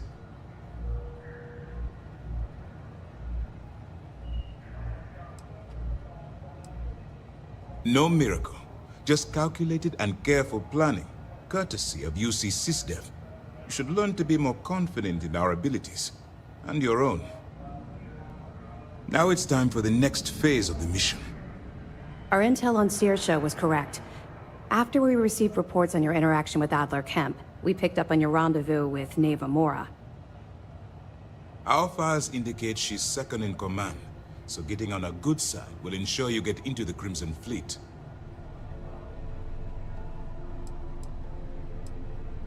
The woman has a record that could stretch across Sol and back. She started young as one of Neon's street rats, and worked her way up to second in command. She's a force to be reckoned with, so don't underestimate her. Yes, you passed your first test and you're still alive. But before we get too confident, that either means she suspects nothing, or she intends to make an example of you later. Just remember, these are ruthless criminals, so don't let your guard down. And their ruthlessness is only surpassed by their cunning. You should proceed with caution, regardless of how well you think you've ingratiated yourself. So what's next for you on Neva's agenda?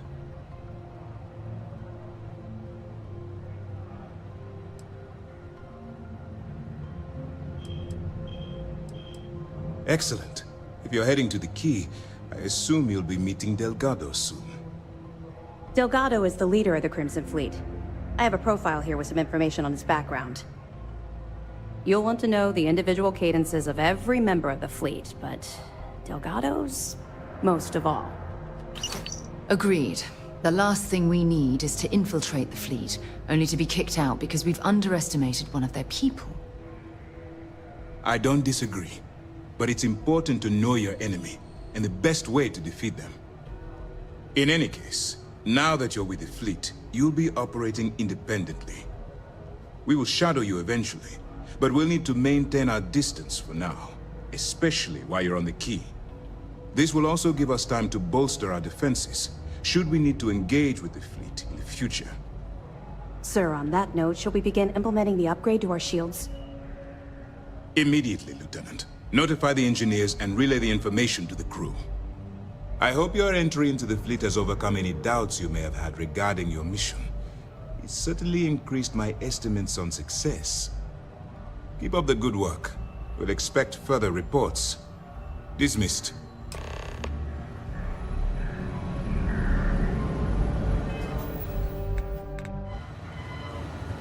First mission in the books, and no cap.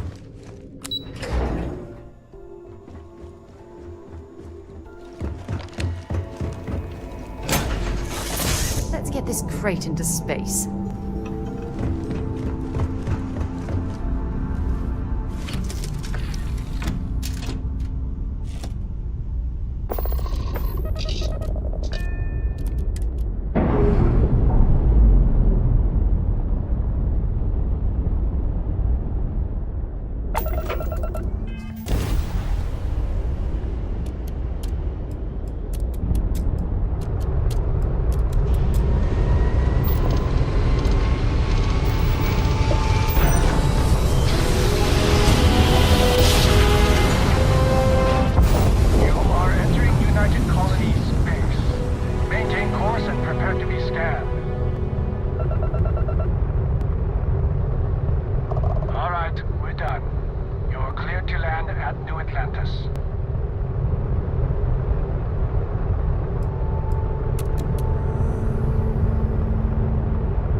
Been washing red here and there all over the station.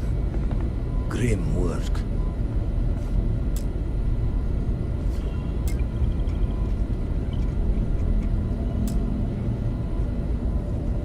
The spanner's torque is what the eye needs now.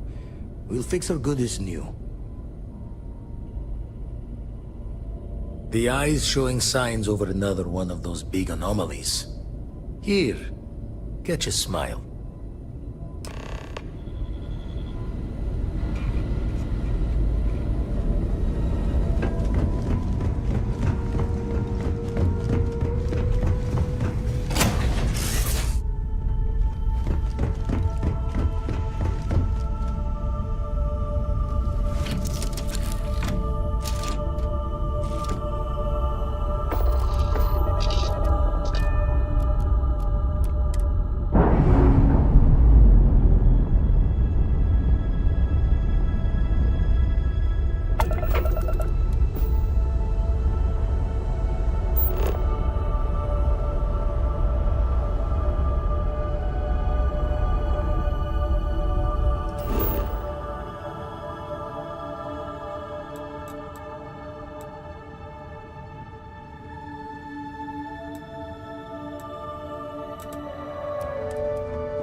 On 40% of 10 versus 30.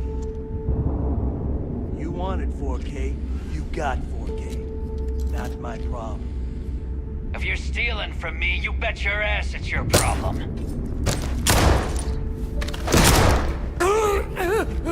You kidding me? Way to make a mess in front of my new roof. Hey, steal from me and get caught? Better off dead. Sounds like you did the fleet a favor. Captain, hello. Now toss this body out of an airlock before it turns to into see a that damn you air survived your most recent sleep cycle. The hell took you so long? Forget how to grav jump or something? I don't care. Time is money and you've wasted both. That ends today. Clear? But all that aside, you made it. So now, you get to hear a nifty history lesson. Pencils ready? Good. This floating scrap heap you're standing on is called the Key. Used to be an old UC military star station, and now it's the fleet's base of operations. Might look a little beat up on the outside, but we keep it together.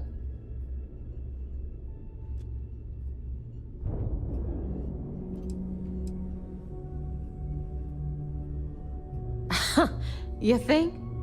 And that's only part of it. I'll let Delgado fill you in on the whole story. He tells it better anyway. But I can give you the short version while we walk the station.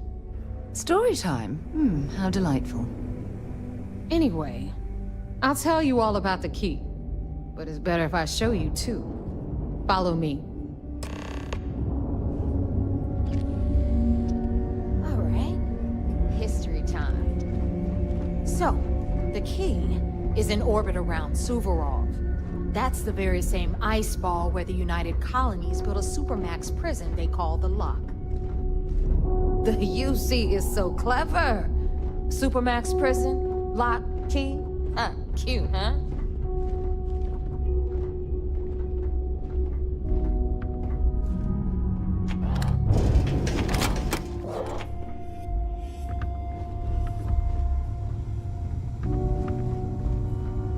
Now, we've got everything the fleet needs right here. Of course, you've got to pay for it. Remember, on the key, credits are king. What the hell is this? All right, hang on, Nev. Before you get pissed, I've got my hands full. Jasmine, sweetie, I'm trying to give a tour here. So you want to tell me why those damn doors are sealed? It's called a malfunction. You know, that thing I spend most of my day dealing with. Believe me, my people are on it. Have a little faith for once. Aw. And you always, Angel. This here's Jasmine. You need anything for your ship, she's got you covered. We'll hit up the depot next since these doors have given out on us. So anyway, we were talking about the Lock. About 100 years ago, the prisoners down there rioted and took over the place. After stealing some ships, they were actually able to make it up here and took over the key. About time you brought us new blood, Neva. I was getting tired of trading with the same old faces. You're just ticked everyone's getting wise to your ridiculous prices, Elutra. Anyway, welcome to the depot, Rook, where you'll be lucky if these blood-sucking leeches don't bleed you completely dry. Whoa. It's not our fault that people don't appreciate how much it costs to get untraceable merchandise onto the key. Neva's just whining because she thinks she lost a ton of cash selling us a shipment of gear. She should have done her homework. Yeah, sure, laugh it up. I'll remember that next time I need something from you cheapskates. Let's move on.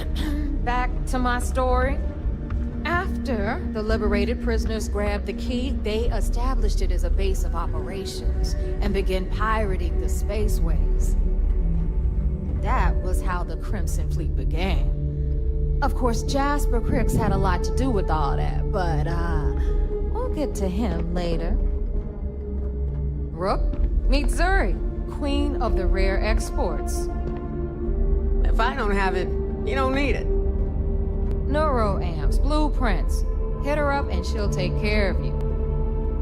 Speaking of which, you still owe me for that last purchase, Neva. It's like 5 figures. Don't make me collect it the hard way. The hard way? Oh no. Rook, protect me from Zuri's vengeance. Enough of the bullshit, Zuri. I'll pay you when I pay you. Deal with it. Got a problem with that? Take it up with the boss. On the right, you've got Bradley from the Trade Authority. I'm sure you know the deal there.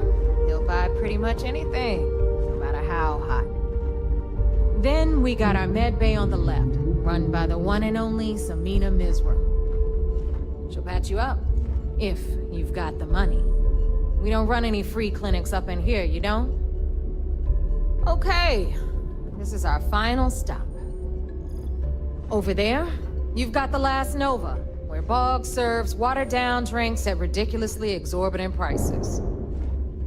And right here is the most important place on the entire station, the Reckoner's Core, run by the incomparable Shinya Voss. Another new Rook, Neva? I can't believe Delgado still lets you recruit, given what happened with the last one. You mean Austin Rape? It's been taken care of, all right? I don't like loose ends, and this Rook is the one who tied it off. Perhaps next time you'll try to be a bit more discerning regarding your choices. It's far more cost-effective. Yeah, love you too, darling. Anyway, Shinya handles our lifeblood. The money. We call him our Reckoner, but if you ask me, he's actually a pain in the ass. And Neva will slit your throat if she thinks you'll bleed creds. Go to hell, boss. Take care of our new friend here, or I'll find a way to pull the pin on that little party popper in your chest. Anyway, Shinya will get you set up in our system. I've got real work to do. Once you're done, head upstairs and I'll introduce you to the boss. Time for a proper introduction. I am Shinya Voss, the official reckoner for the Crimson Fleet. And since Neva so thoughtfully mentioned it, yes, this is a bomb embedded in my chest. And no, I'll never know the meaning of the word humble. In fact, I find Delgado's idea of a security measure to be quite empowering.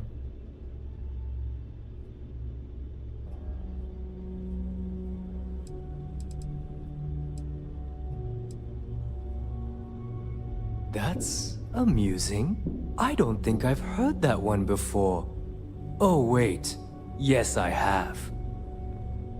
You might as well dispense with all the stupid jokes. I've been hearing them for years. Since I oversee the bulk of transactions and maintain all accounts for the fleet, I'm a prime target for information. Should our enemies capture me or I grew any semblance of a moral conscience, you might consider me the greatest threat we have. For Delgado, the bomb grants peace of mind and a certain degree of safety.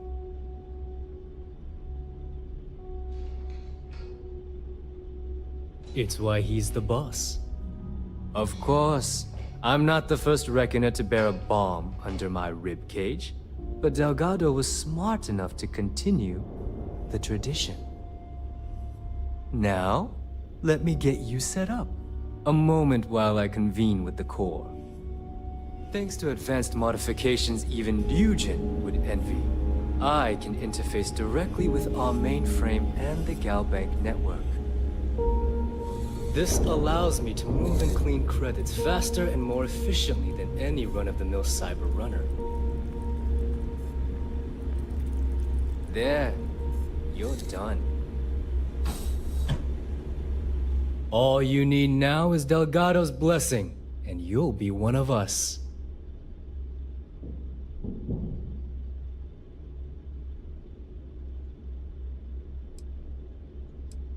Getting into the system is a piece of cake. Getting out? Not so much. Anyway, I need you to listen up. Thanks to our relations with contacts across the galaxy, we always have a steady stream of jobs available.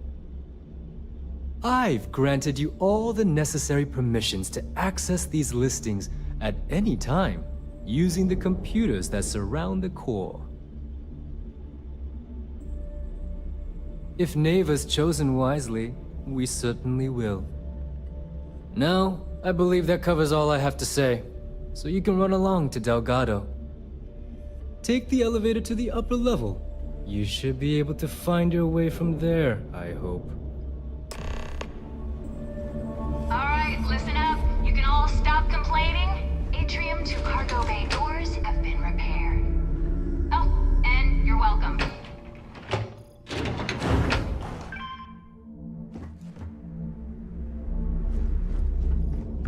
Those creds ain't gonna steal themselves. There's our other new recruit.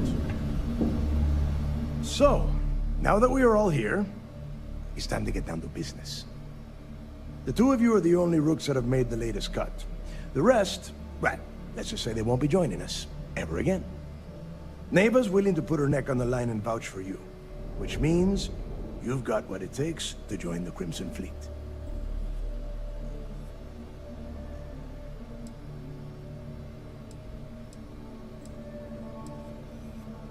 If dealing with the Ragana was at the limit of your capabilities, then you have a serious problem on your hands. You are already in too deep to quit. And I can promise you, it only gets more difficult from here. All right, let's get started here. When you sign up with the Crimson Fleet, you're in it for the long haul. No one quits. No one retires. The only way out is death. You stay loyal or you pay the consequences. Fleet before friends. Fleet before family. Fleet before yourself.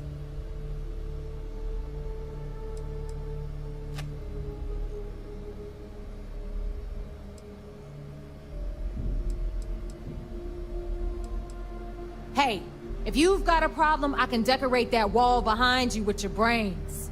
Room could use a little color if you ask me. It's all right, neighbor. I admire this rook's backbone. Takes a lot of guts to crack jokes with the threat of death staring them in the face. Can we get on with this? I want to get drunk at the last Nova. I'm impressed. That is the first intelligent thing you have said this entire time, Mathis. Since you two seem so eager to move forward, let's get to your next job. Pack your cold weather gear, rooks. Where we are going, you're going to need it. Oh, God, don't tell me you're dragging him down to Suvarol for another one of your little initiation runs. 10 Johns to the surface, 12 dead rooks. You'd think by now you would have given up on that goddamn campfire story. Crix's legacy is no story, neighbor. We've got fresh eyes in the fleet. And if these two want to impress, they're going to help me search those ruins. I hope you're right, Dale. That new code we grabbed for the lock cost us a ton of credits. And a decent captain. This initiation, as Neva calls it, is your chance to see where it all began. On Suvorov with Jasper Crix. Crix led the riots that gave birth to the Crimson Fleet. And if his legacy is still out there, we're going to be the ones to find it.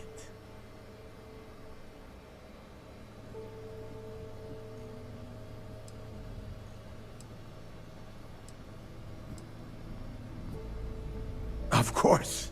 Where else could I find such a perfect location to weed out any rooks who'd be wasting the fleet's time?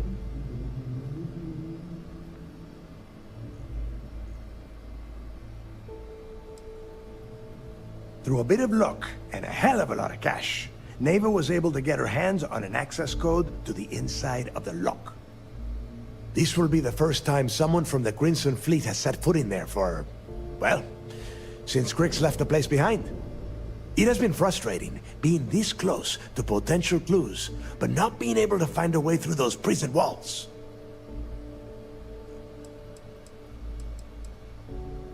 Before Crix left the fleet, he left a message talking about a major score. One that would set up the fleet to be a big player in the settled systems. Somewhere down the line, they started calling it Crix's legacy. And everyone who's tried to find it has wound up empty-handed, missing, or dead. If we're gonna beat those odds, we'll first need a lead. And I would wager we will find one on Suvorov. Dale's leaving out the best part. That this whole search is based on a handful of words on a very old slate. Crix left a lot of big talk on that recording, and not a lot of facts. Some of us believe in it more than others. Don't listen to her. When we get our hands on Crix's legacy, the fleet will be operating at a completely different level. We will become more than a match for UC SysDef.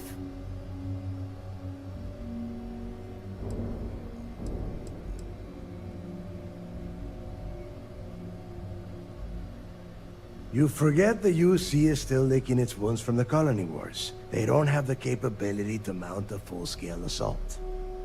And if they were foolish enough to attack, we would have the manpower to push those pendejos right back to Jemison. If we have Crix's legacy.